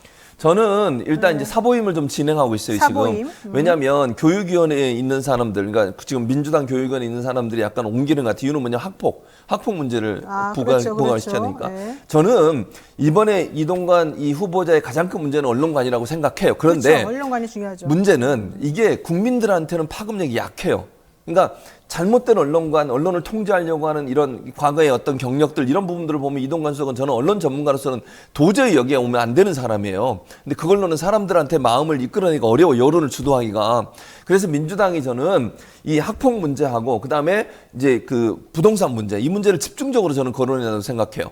학폭 문제와 부동산 문제는 상당히 많이 지금 사람들한테 휘발성이 있는 이슈거든요. 네. 이 부분이 저는 부각된다고 생각합니다. 물론 언론관도 얘기를 해야 되겠죠. 근데 그거는 파급력이 약해. 국민들이 볼 때는 뭐 다 똑같지 뭐 이렇게 생각하는 경향이 있거든요. 그래서 언론 통제의 문제도 분명히 지적을 해야 되겠지만, 저는 지금까지 알려진 것 외에 지금 계속 뭐 나오고 있는 여러 가지 이슈들이 있습니다만, 학교 폭력 문제를 좀 더 적극적으로 개발하고, 그러니까 발굴해서 이걸 폭로하고, 또 하나는 지금 서희초 그 선생님 관련해서 네. 교권 침해 문제가 논란이 되고 있잖아요. 이 어머니 되시는 분인가 이동관 후보자의 부인 되시는 분이 학교에 찾아가서 뭐 압력을 넣고 이런 얘기들이 있잖아요. 이것도 적극적으로 저는 얘기한다고 생각합니다. 이거 연결이 돼야 돼요. 그리고 또 하나는 아까 말씀드린 것처럼 부동산이 어떻게 이렇게 돈을 벌 수 있는가? 1% 가지고 뭐 대의원? 아니 1% 해가지고 어떻게 20억 차익을 노리지? 그러니까. 이해가 안 가는데. 그러니까요. 그러니까 의도적으로 그렇게 한 게 아닌가 하는 의혹이 있는 거고 또 하나는 재산이 이렇게 급박하게 늘어난 것도 그렇고 말도 안 되죠. 그다음에 탈세 얘기도 있잖아요. 증여세 관련돼서 이런 문제도 적극적으로 부과. 이거는 이 일반인들의 뭐랄까요 분노를 자극할 수 있는 그런 포인트예요. 그래서 이런 부분들이 좀 더 이번 청문회를 통해 적극적으로 발굴이 돼야 된다. 그리고 이동관 씨는 사실은 그 광우병 파동으로 촛불 집회 있었을 때 네. 그 극우 성향을 가진 김모 기자가 네. 그때 당시 분신 사망한 이병렬 씨에 대해서 아주 네. 막말을 했어요. 그랬죠. 민주노총하고 뭐 이런 데서 분신 시도하면은 평생 먹고 살 돈을 준다고 했기 때문에 이 사람이 분신한 거다. 뭐 이런 네. 말을 해가지고 난리가 났었었는데 뭐 이런 거를 하게끔 일부러 지원을 해준다거나. 기사 마사지 같은 거를 해준다거나 뭐 아니면 인사 청탁 같은 거 하여튼 엄청난 비리가 지금 많은 사람으로 알려져 있지 않습니까? 그렇죠. 맞아요. 그런데도 불구하고 자기네들은 괜찮다. 이거 아무 문제 안 된다. 이런 주장하고 있는 게 이상한 그러니까요. 거예요. 그러니까 이동관 씨는 기본적으로 언론에 대해서 언론의 공정성과 객관성에 비해서 개념이 저는 없다고 생각해요. 네, 개인적으로. 네. 근데 이런 분이 방통위원장을 맡게 되면 어떻게 되겠습니까? 우리나라 언론이. 특히 공영방송은요. 피폐화돼요. 피폐화돼. 정권 홍보수단으로 전락할 수 있고요. 그렇죠. 예전에 MB정부 때 그런 일이 있었기 때문에 그런 전력으로 본다면 충분히 가능하다. 뭐 이번 사건도 그래요. 민영배 의원실에서 밝혀내서 경영신문이 보도를 한 네, 내용인데 지금 말씀하신 그대로예요. 이제 극우 기자라고 표현한 이 사람 프리랜서 기자예요. 어디 그렇죠. 소속된 기자도 아니고. 네. 근데 이 사람이 무슨 더 저는 또 이걸 읽으면서 황당히 뜨게 뭐냐면 무슨 종교 집회 철야 기도회 거기 가서 얘기한 거야. 아니 무슨 교회가 저는 종교 교회인 것 같은데 이런 사람을 불러가지고 듣는 것도 웃기는 거예요. 설교를 들어야지 뭐 하는 짓이에요 지금. 어쨌든 그런데 거기서 얘기했던 얘기가 지금 말도 안 되는 광우병 파동 때 민주노총 소속의 전주 지부에 있는 분이 분신을 하셨어요. 물론 조금 이제 고통을 겪으시다가 사망하시게 됐는데 그분에 대해서 이렇게 사주를 받아서 한 거다. 이렇게 얘기해가지고 명예훼손으로 대법원까지 가서 판결이 나왔어요. 그래서 이분이 이제 손해배상 해야 된다고 나온 거거든요. 결론적으로 법원에서도. 근데 이 문제를 가지고 이 영상, 이분이 강연했던 영상을 제1비서관, 언론비서관이 대변인실 밑에 있어요. 당시에 대변인이 이동관 씨였고 대변인실 밑에 있는 언론비서관이 유포를 했다는 거예요. 동영상을. 그리고 또 하나는 뭐냐면 그 민정수석실에 요청을 해가지고 이 사람의 법률 비용 이런 부분들을 좀 지원할 수 있는 방안을 좀 찾아달라라고 요청을 했다는 거죠. 그러면 이렇게 법원에 가서 그 2천만 원 배상 확정 판결을 받고 1심에서는 각각 1,000만 원 민주노총과 민주노동당에 배상하라 이런 처벌을 받은 사람의 소송 비용을 지원하라고 요청을 할 정도면 얼마나 잘못된 언론관을 갖고 있는지를 볼 수 있는 거죠. 우리 사회에 해악을 끼칠 수밖에 없는 그런 생각과 사상을 갖고 있는 사람이라고 볼 수 있기 때문에 이런 사람이 방송통신위원장에 앉는 것은 국가적으로 큰 재난이다, 재앙이다 이렇게 생각합니다. 근데 그렇게 해봤자 어쨌든 청문회는 벌어질 것이고 그러니까, 열릴 것이고 18일 날. 그다음에 여당에서 열심히 방어를 할 것이고 네. 뭐 인사청문회 보고서가 채택이 안 될 가능성이 높겠지만 안 된다 하더라도 대통령이 임명하겠죠. 임명해버리면 끝이잖아요. 아무 그렇죠. 소용이 없잖아요. 그럴 수 있죠. 그러니까 그러면 무슨 의미가 있어요 이런 게? 그래서 제가 이제 아까 말씀드린 게 언론 관련된 문제를 얘기하면 국민들에게 많은 부분 좀 어렵기도 하고 받아들이는데 조금 한계가 있을 수 있어요. 네. 이해하는데도 어려울 수 있고 그래서 저는 아까 말씀드린 것처럼 가장 민감한 건 학교 폭력 문제와 그리고 아까 말씀드린 이제 부동산 관련된 문제, 탈세 문제, 네. 증여세 관련된 문제 이런 문제들을 집중적으로 저는 공략해야 한다고 생각을 합니다. 그래야 지난번에 정순신 씨 사건도 마찬가지예요. 네. 그때도 사실은 그 더 글로리하고 그다음에 학폭 문제가 연결이 되면서 국민적 분노가 엄청나게 커졌잖아요. 네. 그러다 보니까 스스로 물러났거든요. 그렇게 하는 방식을 민주당이 좀 채택을 해야 된다. 그러니까 뭐 방송 장악 문제는 정말 심각한 문제예요. 이거는 언론 전문가들이나 기자들 입장에서 보면 정말 이거는 있을 수 없는 일인데 그렇다고 국민들은 이 부분에서 잘 이렇게 피부로 와닿기가 어렵다는 거죠. 그래서 학교 폭력 문제와 부동산 문제, 경제 문제, 그리고 세금 문제 이런 문제들이 더 적극적으로 좀 비리들을 찾아내서 이걸 적극적으로 알릴 필요가 있다. 그래야 국민적 여론과 분노가 커지고 그래야 물러나거나 아니면 대통령이 포기할 수 있지. 그렇지 않는다고 하면 방송의 공정성 갖고 얘기하는 것은 윤석열 대통령은 귓등으로도 안 들을 거다. 그냥 임명할 거예요. 그래요? 그렇게 되면 피해는 누가 내? 우리가 당해요. 우리가. 국민 모두가 올바른 정보를 듣지 못하고 공영방송이 공정한 보도를 안 하게 되면 그 피해가 국민한테 가는 거예요. 고스란히. 뭐 말을 들으면은 말씀은 시원하게 하시는데 결과적으로 답은 없네요. 그렇잖아. 네. 피해가 그러니까. 우리에게 온다 이거밖에 없는 거잖아. 그래서 아까 네. 제가 말씀드린 건 국민적 여론을 움직이는 수밖에 없어요. 다른 방법은 지금으로서는 없다 이렇게 그래요? 볼 수 있어요. 아유, 알겠습니다. 네, 여기까지 해야 될 것 같고요. 다음에 좀 더 자세히 해야 될 것 같습니다. 지금까지 최진봉 교수와 함께 이야기 나눴습니다. 고맙습니다. 감사합니다.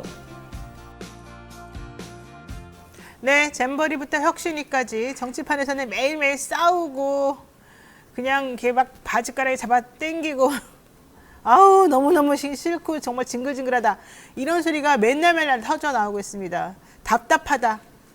이게 지금의 현실일 것 같은데요. 자, 그 답답함 속에서도 우리들에게 희망을 주는 새로운 목소리들이 있습니다. 바로 청년들의 목소리입니다. 이분들이 바로 서야 대한민국의 미래가 바로 서는 거 아니겠습니까? 오늘은 보다 새로운 시각을 가지고 우리들을 항상 잘 이끌어주시는 바로 그분, 신인규 정당 바로세우기 대표 변호사 모셨습니다. 어서 오십시오. 네, 안녕하세요. 지금 현재 전국의 시국 강연을 돌아다니고 있는 정바세 신인규입니다. 사실 신인규 변호사님이 국민의힘 그 대변인? 네. 대변인 출신이잖아요. 나는 국대다 토론 배틀 출신이죠. 그러니까 나는 국민의힘 대변인이다. 대변인이다. 나는 국대다. 거기서 1등 했나요? 아니, 4등으로 꼴찌로 합격했습니다. 꼴찌였어요? 그때 원래 저는 문을 닫고 들어오는 걸 좋아해가지고. 그 누가 1등이었어요? 근데 임승호 대변인이 임승호. 1등을 했고, 그 이제 굉장히 잘생긴 우리 양준우 양준우. 대변인이 이제 결승에서 둘이 맞붙었었죠. 두 분 다 우리 방송 나왔었었는데. 그쵸. 여기 김용태 의원하고 김용태 의원은 아닌가? 김용태 그 최고는 아니고 이제 대변인. 임승호, 양준우, 그리고 김현주 대변인 그리고 저 이렇게 4명이 선발이 됐었습니다. 김현주 대변인은 우리가 못 모셔봤네. 어쨌든 우리가 나는 국대다 사람들을 지금 다 이렇게 열심히 모시고 있다는 거. 자, 그 중에 이제 요즘 제일 활발하게 활동하면서 모든 걸 바로 세워보겠다라고 아주 그냥 기상을 드높이고 있는 사람이 있습니다. 바로 신인규 변호사인데, 신 변호사님 요즘에 좀 한숨 많이 나오죠? 좀 속상한 일들이 너무 많고요. 네. 지금 쟁점이 너무 많다 보니까 이건 뭐 논란으로 논란을 계속 덮는 매우 혼란한 상황이고, 전 이번에 잼버리 사태를 통해서 그 두 얼굴의 대한민국을 봅니다. 겉으로는 화려하고 K-팝 내지는 대통령 오시는 개영식은 잘 해놨지만 뒤에서는 완전히 다 벌레 물리고 온열 환자 속출하고, 그러니까 정말 국민들은 배제돼 있는 그 우리나라 정치의 현실이 이 잼버리를 통해서 저는 다 녹아들어가 있다. 아니. 좀 그렇게 보면서 안타깝게 생각하고 있습니다. 어느 집을 가든 제일 요즘 중요한 게 보는 게 화장실이에요. 화장실. 음식점 갈 때도 보통 그렇죠. 그렇죠. 예. 화장실하고 주방을 제일 잘 봐야 되는데 그렇게 화장실에 들어왔다는 거 아니에요. 너무 창피스럽게. 이제 보이는 일만 열심히 하고, 그 왜 그렇게 하겠습니까? 위에 사람들한테 잘 보여야 또 승진하고, 뭐 학생들은 벌레 좀 물려도 괜찮다 이런 인식이 지금 깔려있기 때문에 네. 전 대한민국의 이 이율 배반성 내지는 뭔가 이런 기회주의적인 처신들이 정말 바로 세울 필요가 매우 크다. 근데 저는 뭐 제가 다 바로 세울 시간은 없고 우선은 제가 속해 있는 정당부터 바로 세워야겠다 이런 생각을 하고 있습니다. 근데 그 정당이 말을 잘 들어주는지 기회를 주는지 제가 잘 모르겠어요. 뭐 누가 이긴 한번 죽을 때까지 해보면 뭐 그래요? 결과가 나겠죠. 뭐. 예. 본인 돈은 안 벌어도 되나 보죠. 여기에 지금 힘 뭐 쏟고 먹고 있고. 살 만큼은 벌고 있습니다. 그래요? 예. 훌륭한데. 자, 성공과 실패를 그래도 간단히 한번 평가를 해주시죠. 새만금 잼버리. 뭐 우선은 제가 아까 서두에도 설명드렸다시피 뭐 정부에서는 뭐 K-팝 공연이 성공적이었기 때문에 성공한 잼버리다라고 K 정신 승리를 지금 하고 있는데요. 네. 저는 결국에는 미국과 영국에서 조기 퇴소를 했고 국민들께서 이 잼버리 과정을 다 지켜보셨거든요. 네. 근데 이 상황에서 저는 결코 성공이라고 말을 할 수가 없는 것이고 저는 완전한 실패였다 저는 이렇게 봅니다. 완전 실패였다. 야, 성공이라고 말할 것도 없다. 그래도 이나마 정리된 건 K-팝 때문이다? 그러니까 이게 무슨 K-팝 공연이나 무슨 관광 투어 행사가 아니었잖아요. 만약 네. 관광 투어였다라고 하면은 1,000억 넘는 돈을 쓸 이유가 있습니까? 그러니까요. 그냥 관광회사가 유치해가지고 4만 명, 대한민국에 얼마나 많은 관광객들이 오시는데 네. 저는 참 이번에 대회의 본질이 다 변화됐고 그 과정 속엔 뭐가 있습니까? 결국 정부가 제대로 된 준비를 안 한 것이 핵심 원인인데 그렇죠. 지금도 뭐 전 정부 탓 내지는 현 정부는 책임이 없다. 뭐 이런 식으로 계속 가고 있고 내지는 중앙 정부는 탓이 없고 지방 정부만 탓이 있다. 그러니까요. 이런 식으로 가는 것은 저는 매우 무책임한 태도다. 뻔뻔하다 저는 이렇게 봅니다. 관광하고 여행하는 잼버리는 처음이다. 이게 바로 세계 연맹에서 정말 쓴소리 한 게 딱 정확합니다. 우리가 진짜 여기에 뭐 놀러 왔는지, 스카우트 대원들이 밥 먹으러 왔는지, 왜 왔는지 진짜 그게 궁금했어요. 기자들이 기사 쓰는데 여기 밥 맛있어요. 여기 행복해. 이게 지금 말이 안 되는 거잖아요. 근데 그런 거를 아주 자랑스럽게 다시 오고 싶어요. 이런 말 했다고 잼버리의 정신이 계승이 되고 잼버리의 정신이 활짝 피었다? 이렇게 말할 수가 없는 겁니다. 그런데 그것이 무엇이 창피한 말인지를 모르고 그냥 기사를 막 써대는 거.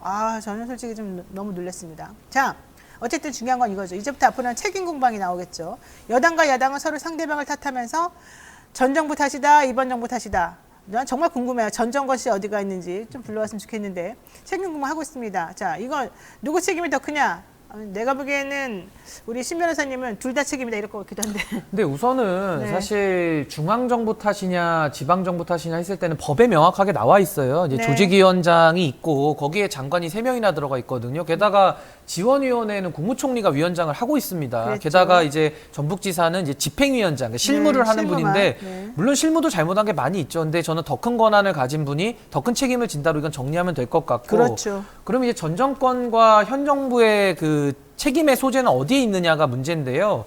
대한민국이라는 것이 분리된 나라가 아니잖아요. 연속성이 있는 정부. 그러니까 쉽게 말하면 기업에서도 CEO가 바뀌고 대한민국 축구팀도 감독이 바뀌는데 현 감독일 때 책임을 지는 것이지 자꾸 떠나간 감독 노래를 불러봤자 그 의미 없는 일이거든요. 네. 그래서 전 정부 탓을 저는 뭐 충분히 뭐 바깥에선 다 할 수 있다고 봐요. 근데 책임을 지금 갖고 있는 현 정부가 전 정부 탓을 한다는 건 이건 이율배반인 것이 전 정권이 책임을 졌죠. 그게 뭡니까? 정권 교체 아닙니까? 네. 가진 정권을 다 내놨어요. 그 책임을 진 거거든요. 그렇죠. 근데 거기에 대해서 아직도 전 정부가 잘못해서 이게 이렇게 됐다? 그럼 현 정부의 책임은 저는 어디 있는지를 묻고 싶고 그런 식으로 현 정부가 본인의 책임을 회피한다고 해서 회피가 되는 것도 아니거든요. 네. 그래서 저는 제가 축구 대표팀한테 비유를 많이 하는데 축구 국가대표 감독이 10대 0으로 졌을 때 전 감독을 책임으로 묻거나 아니면은 열심히 뛰고 있는 선수들 못 뛰어가지고 내가 졌다 이러면은 그런 축구 국가대표 감독을 누가 인정할 수 있겠습니까? 근데 어쨌든 김기현 당대표는 폐용식에 민주당이 안 온 거는 매우 이 편협하고 이 현명한 시각이다 뭐 이렇게 어려운 말 썼더라고요. 어쨌든 매우 치사하다 뭐 이런 뜻으로 좀 보입니다. 근데 자꾸 이렇게 당대표가 이런 거 가지고 자꾸 얘기하는 거는 저는 조금 좀 부적절하지 않나 생각이 좀 들고요.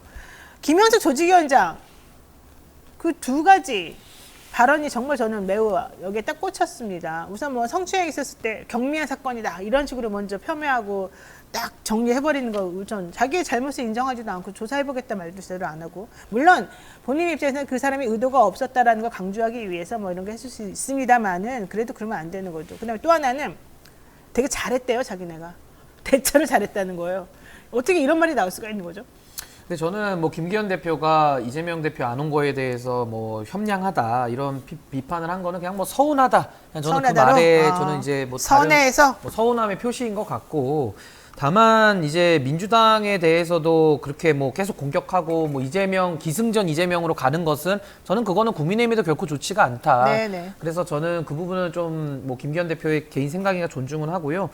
저는 김현숙 조직위원장에 대해서는 참 이분은 너무나도 무능하다. 이거를 이번에 다 보여준 것 같아요. 근데 문제는 김현숙 장관만 무능한 게 아니라 이상민 장관은 더더욱 무능하고 그렇죠. 한덕수 총리는 더더더 무능해서 이번에 한덕수 총리는 본인이 가서 벌 스스로 쓰지 않았습니까? 자기가 화장실 청소를 막 해요. 이 셀프 체벌을 스스로 받으셨는데 저는 김현숙 장관의 무능도 무능이지만은 그 7월 25일에 여가부에서 보도자료를 하나를 내요. 근데 그 보도자료 보시면은 잼버리에 대해서 윤석열 정부가 준비 끝냈다는 겁니다. 아하. 점검 또 점검 다 했대요. 네. 그리고 거기에 뭐 폭염, 뭐 관련된 뭐 태풍 여러 가지 재난재해에 대한 얘기가 변수를 다 써 있습니다. 다 정리했다는 거예요. 근데 네. 본인들이 거기에 대해서 다 점검 끝냈다 그러고 완벽하다라고 칭송을 했거든요. 스스로 셀프 자화자찬을 자화자찬 했는데 했는데. 이제 와서 이제 일이 잘못되니까 갑자기 전 정권이 나오고 또 이제 정부 내에서는 야 여가부 장관이 그냥 독박 쓰자. 우리가 원래 여가부 폐지 공약도 냈었는데 기왕 요거 공약 안 지킨다는 비판도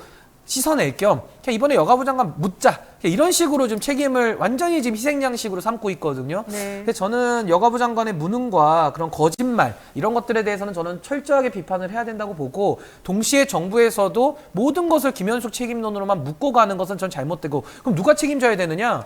한덕수 총리가 사임을 해야 되는 거예요. 그럼 맞아요. 한덕수 총리가 사임을 안 하면 누가 책임져야 되느냐? 대통령께서 저는 대국민 사과를 해야 된다. 정치적 책임을 지셔야 된다. 왜냐하면 대통령께서 스카우트 잼버리 3월 달에 명예총재 추대되면서 모든 지원 다 한다고 본인이 약속하셨고 개영식까지 오셨거든요. 맞아요. 근데 대통령이 여기서 책임에 쏙 빠진다? 그럼 대한민국 대통령은 도대체 무슨 책임을 지는 아무 책임이 것이며 없죠. 무슨 일을 하는 것인지 국민들은 되물을 수밖에 없다. 저는 이렇게 봅니다. 근데 이준석 전 대표가 김현수 여가부 폐지해야 된다. 일을 이따위라는 것만 보다 알 수 있다. 이랬잖아요. 그러니까 저는 여가부 폐지론자인데요. 저도 여가부 폐지해야 된다고 봅니다. 근데 다만 우리가 폐지를 하더라도 여가부가 폐지돼야 될 이유는 다른 데 있거든요. 그러니까 이런 식의 지금 무능과 지금 정부에서 희생양 삼으려는 의도로 폐지하자라는 게 아니라 저는 여가부가 특임 부처고 여성성이라고 하는 여성에만 대해서 지원하는 부서기 때문에 그래서 저는 이제 폐지해야 구조적 된다. 성평등이나 이런 부분의 생각을 달리해서 폐지하자라는 것이지. 그러면은 진작에 민주당 설득해가지고 정부조직법을 정부 출범 초기에 개선을 해야 되지 않았습니까? 근데 이제 와가지고 여가부가 무능하니까 이번에 없애버리자. 이거는 또 하나의 그 물타기 비슷한 거 아니냐. 저는 이렇게 맞습니다. 봅니다. 그러니까 여가부가 잘못한 것도 맞고 여가부가 제대로 대처 못한 것도 맞지만 그거하고 여가부의 존폐론하고 연결시킬 직접적인 건 아니에요. 솔직히 말하면은. 근데 더 심각한 거는 여가부 장관 해임설이 나오지만은 저는 해임 안 할 것 같은 게 우리 그래요? 대통령님께서 그 전광판을 안 보시기 때문에 그래서 그냥 믿음의 축구 비슷하게 정신승리하는 인사로서 그냥 계속 가지 않을까. 그래서 잼버리는 성공이니까 지금 정부의 입장에 따르면은 케이팝 때문에 성공했다라는 그러니까요. 효도 케이팝 아닙니까? 아니 게다가 기업들도 돈도 잔뜩 내고. 그래서 아마 그렇게 되면은 또 책임지지 않을 거고요. 그럼 무능한 장관, 국민 앞에 거짓 보고하는 장관이 계속 자리를 맡고 있다고 생각해 보십시오. 뭐 김현숙 장관만 그러겠습니까? 이상민 장관은 무슨 책임을 졌습니까? 아무것도 안 하죠. 그러니까 이렇게 되면 앞으로 국가에서 여러 가지 행정들을 할 텐데 밑에 관료 사회들은요. 이제 본인들한테 그 책임이 다 넘어옵니다. 네. 그럼 자기들이 법률적 책임 다 져야 되거든요. 그럼 어느 공무원이 열심히 일할까요? 그럼 선수들이 뛰지 않는데 축구 경기 이길 수 있겠습니까? 그렇죠. 자, 그런데 더 사람들이 걱정하는 건 이거예요. 이번에 하는 거 봐라.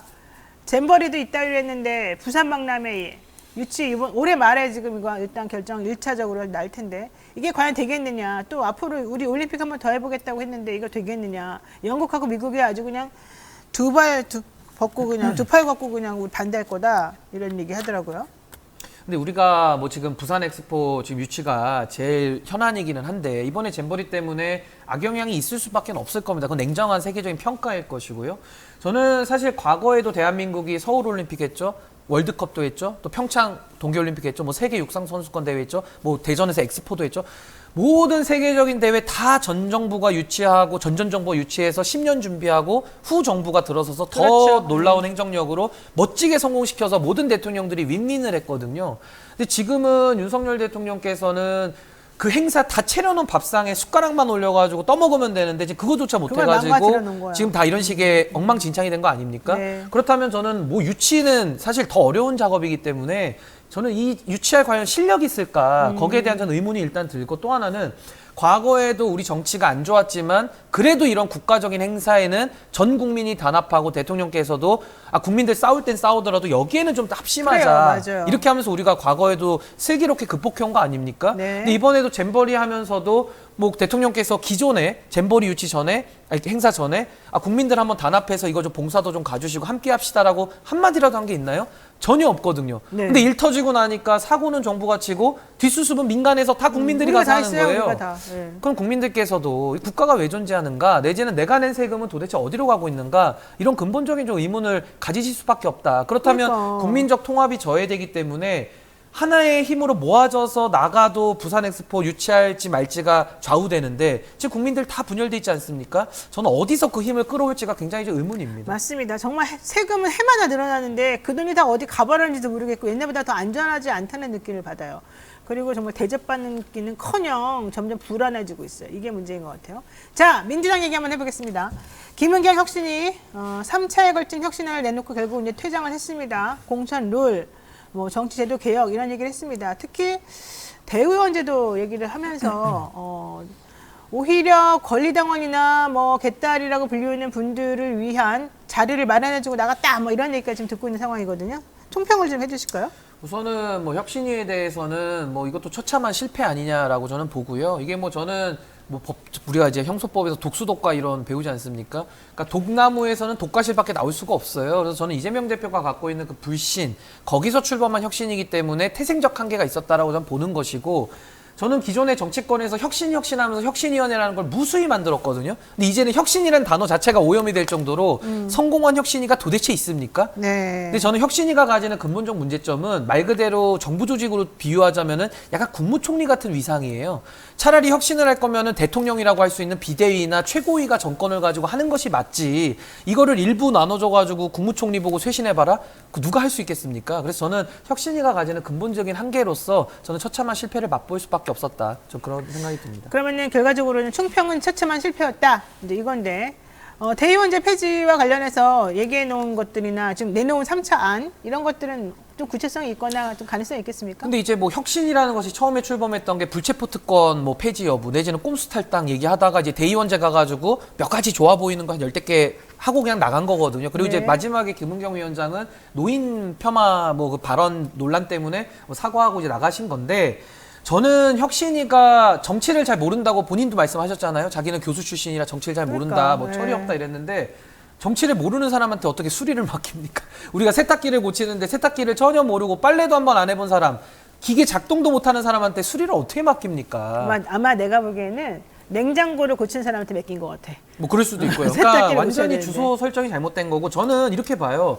저한테 만약에 혁신이 내지는 비대위원장을 시켜준다. 그럼 저는 가서 딱 할 게 이겁니다.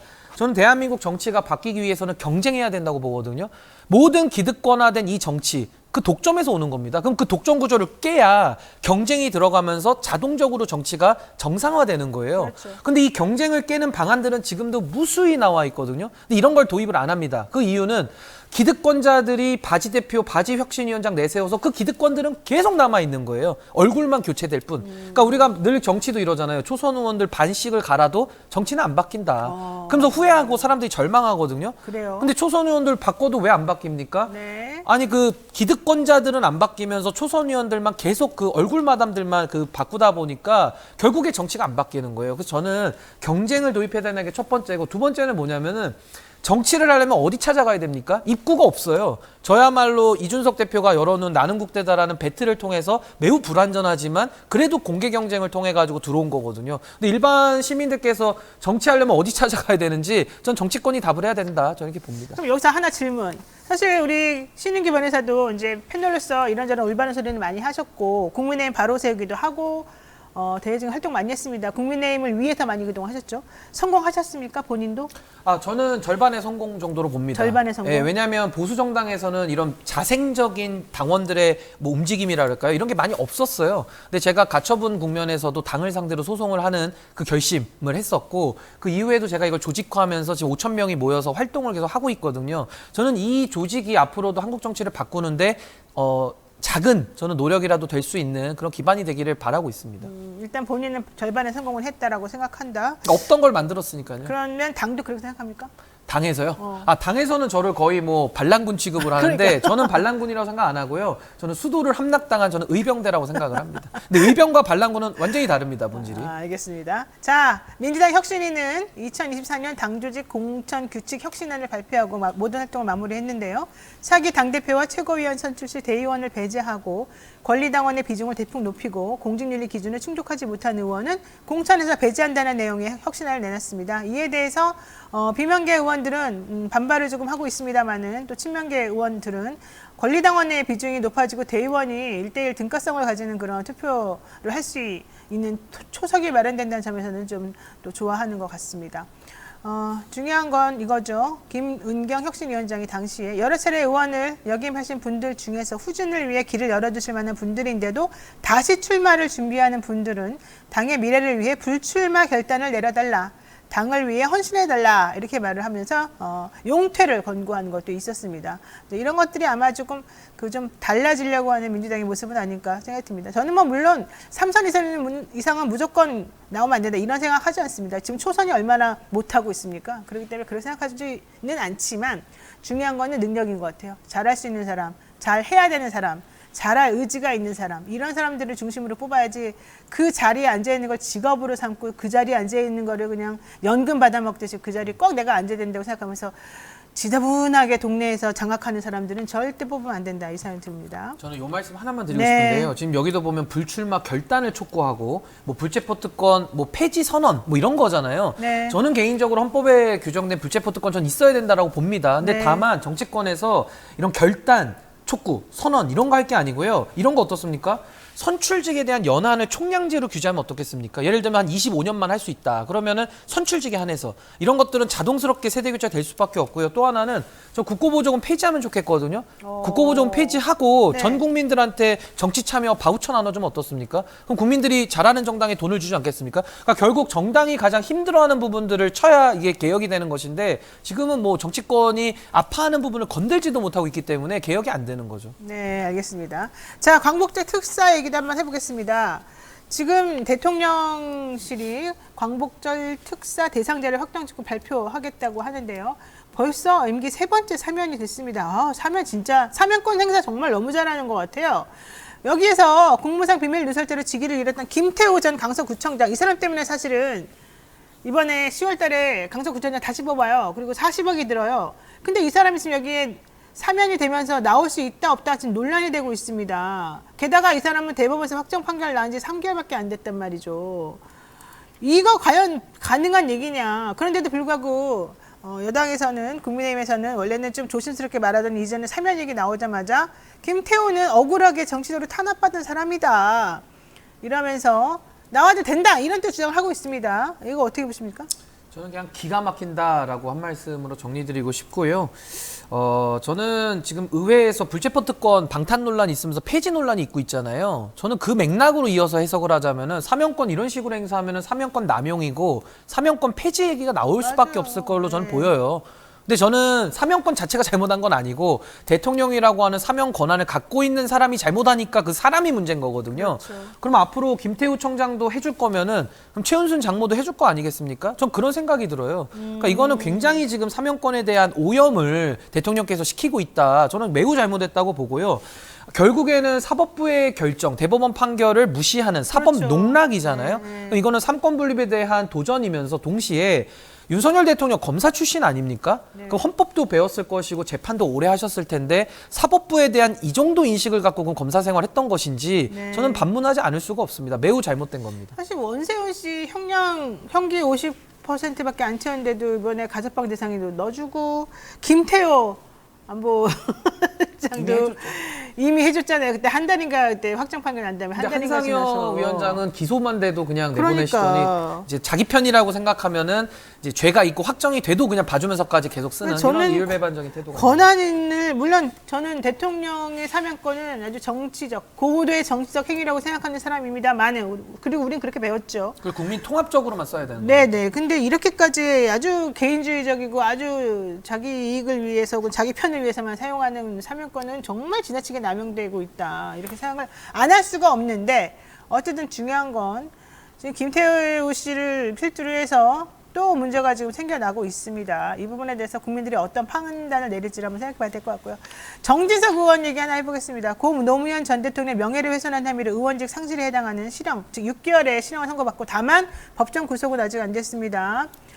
이러니까 여당에서 마치 판사가 노사모 아니냐 이런 얘기까지 나오는데 이것도 역시 저는 매우 부적절한 것 같거든요. 어떻습니까? 저는 저 정진석 의원은 다선 의원이고 부의장까지 하셨거든요. 네. 근데 저 정도의 사법부에 대한 좀 저급한 인식을 갖고 있는 분이 어떻게 국회의원을 계속 하는지, 그리고 저분이 이제 아버님까지 하면은 거의 뭐 세습해가지고 네, 한 11선 정도 돼요. 근데 세습이죠, 세습. 저는 참 저런 식의 인식을 갖고 국정 운영을 하다 보니 대한민국 정치가 불신받는 거 아니냐 이런 생각이 들고요. 몇 가지만 지적하면 제가 가처분 당시 변호사 대리인 아니었습니까? 당시에도 똑같은 그 황정수 부장판사에 대해서 첫 번째는 저희가 이겼고 두 번째는 당원 당규를 바꿔서 국민의힘이 이겼어요. 근데 이분들이 똑같은 판사에 대해서 어떤 태도를 보였냐면 첫 번째 졌을 때는 이제 저희가 이겼을 때는 야, 저 판사 저거 빨갛다. 빨간 맛이다. 우리 법 연구회 출신이다. 이러면서 인신공격을 다 했고 지금처럼 했거든요, 행태를. 네네. 근데 그분이 당원 당규 바꿔서 가니까 또 이제 국민의힘을 이기게 해주니까 박수를 보냈습니다. 그러니까 이 이율배반적 태도고 저는 정진석 의원은 당시에도 법원에 대해서 선 넘지 마라라는 발언을 공개적으로 하셨어요. 맞아요. 저는 정진석 의원에게 말씀드립니다. 의원님이야말로 지금 선 넘으시면 안 되는 거예요. 국민들에 대한 도전이고요. 이번에 노사모 얘기하시는데 윤석열 대통령이 예능 프로 나와가지고 그런 사람도 없습니다. 노래 부르시면서 네, 본인 노사 부르고. 본인이 노무현 대통령 돌아가셨을 때 안타까워하고 우시기도 하고 굉장히 좋아했다라고 해요. 좋아했다고, 네. 그럼 노사모 검사는 어떻습니까? 그러니까 저는 지금 무슨 노사모 출신 가지고 이렇게 얘기한다는 것 자체가 그 판사에 대한 이거는 굉장한 인신 모독이고 이건 사법부에 대한 정면 도전이거든요. 전 정진석 의원이 본인에 대한 판단에 대해서도 이렇게 사법부를 부정하는 태도를 보인다는 것은 전 이분 정치하시면 안 될 것 같습니다. 노사모 대통령이죠, 솔직히 말하면. 자, 그런데 정치하시면 안 된다고요? 안 될 것 같아요. 왜냐하면 사법부에 대한 이런 식의 굉장히 그 권력을 남용하고 본인의 네. 권력을 자기를 위해서 쓰는 거 아닙니까? 네. 그래서 이런 식으로 사법부에 대해서 모욕감을 주는 의원은 필요 없다. 저는 이렇게 봅니다. 자, 어쨌든 정진석 의원에 대해서는 이 검찰이 500만 원의 벌금, 약식 구형을 했는데 법원에서 안 된다, 죄질이 세다, 죄질이 중하다 해가지고 정식 재판했고 6개월까지 나왔습니다. 이게 무엇을 뜻하는 것인지는 좀 해석을 해보도록 하시고요. 이재명 대표 백현동 특혜개발역 관련해서 이번 주 검찰에 출석할 예정인데요. 정말 징글징글할 것 같습니다만, 자, 이 대표에 대해 영장 청구하겠죠? 뭐 영장 청구한다는 이야기가 더 많이 들리고 있기는 한데요. 이제 하나 더 고민할 부분은 지금 검찰도 사실은 이번에 영장을 청구했다가 만약에 기각이 난다 그러면은 굉장한 타격을 받을 수밖에 없어서 그래요? 오히려 그냥 총선 때까지 질질 끄는 게 더 날 수도 유리할 있어요? 거다라는 판단을 또 할 가능성도 있다라고 보고요. 저는 이재명 대표에 대해서 전 수사 필요성은 굉장히 공감을 합니다. 당연히 수사가 진작에 이루어지고 엄밀히 말하면 문재인 정부 하에서 끝내버렸어야 될 사안이에요. 근데 문재인 정부에서도 수사를 안 했고요. 그게 윤석열 정부 들어와서 지금 질질질 끌어지고 있지 않습니까? 이렇다면은 전 이재명 대표에 대한 수사 필요성은 공감하면서도 동시에 특수수사를 이런 식으로 길게 하게 되면은 많은 분들이 지금 돌아가시기도 했고 또 이재명 대표에 대한 이 실체적 진실을 밝히는 것도 이제는 굉장히 정치적 오해를 받거나 아니면 검찰이 무능하다라는 둘 중에 하나로 지금 봐야 될 수밖에 없는 상황이 되고 있거든요. 그래서 저도 참 이 사례를 통해서 대한민국 헌정 사상에 이런 그 사건이 있었는지 좀 돌아볼 부분이 많은 사건으로 지금 진화되고 있다 저는 이렇게 지금 봅니다. 박영수 특검 50억 클럽 뭐 그것 때문에 구속이 돼 있습니다만 1차 구속 연장 기간이 만료가 돼가지고 열흘을 더 추가로 지금 한다는 거예요, 검찰이. 그러고 나면은 기소가 되겠지 않습니까? 그렇죠. 그러면서 그때부터 처음부터 끝까지 다 박영수 이 사람들이 다 연결되어가지고 김만배. 김만배 다 연결되어가지고 여기까지 왔다라고 하면서 박영수를 통해서 뭔가 이재명 대표에 대한 걸 잡아내려고 좀 하는 것 같아요. 성공할까요? 그래서 뭐 일단은 검찰이 뭐 수사가 지금 할 만큼을 충분히 다 했기 때문에 만약에 이렇게 했는데도 못 밝혀냈다 그러면은 혐의가 없거나 아니면 검찰이 무능하거나 아니면 정치적으로 좀 이용을 한다라는 이 세 가지 중에 하나로 저는 결론이 날 것 같고 저는 대한민국 검찰에 대해서 저는 참 개혁이 또 필요하다는 걸 지금 공감을 하고 민주당 방식은 아니더라도 저희가 생각하는 방식으로 검찰은 개혁돼야 될 필요가 높다 저는 이렇게 봅니다. 네, 많은 법조인들이 이런 생각을 좀 하고 있다는 걸 좀 알아주셨으면 좋겠고 오늘 신 변호사님하고는 여기까지 말씀 나눠야 될 것 같습니다. 고맙습니다. 네, 감사합니다.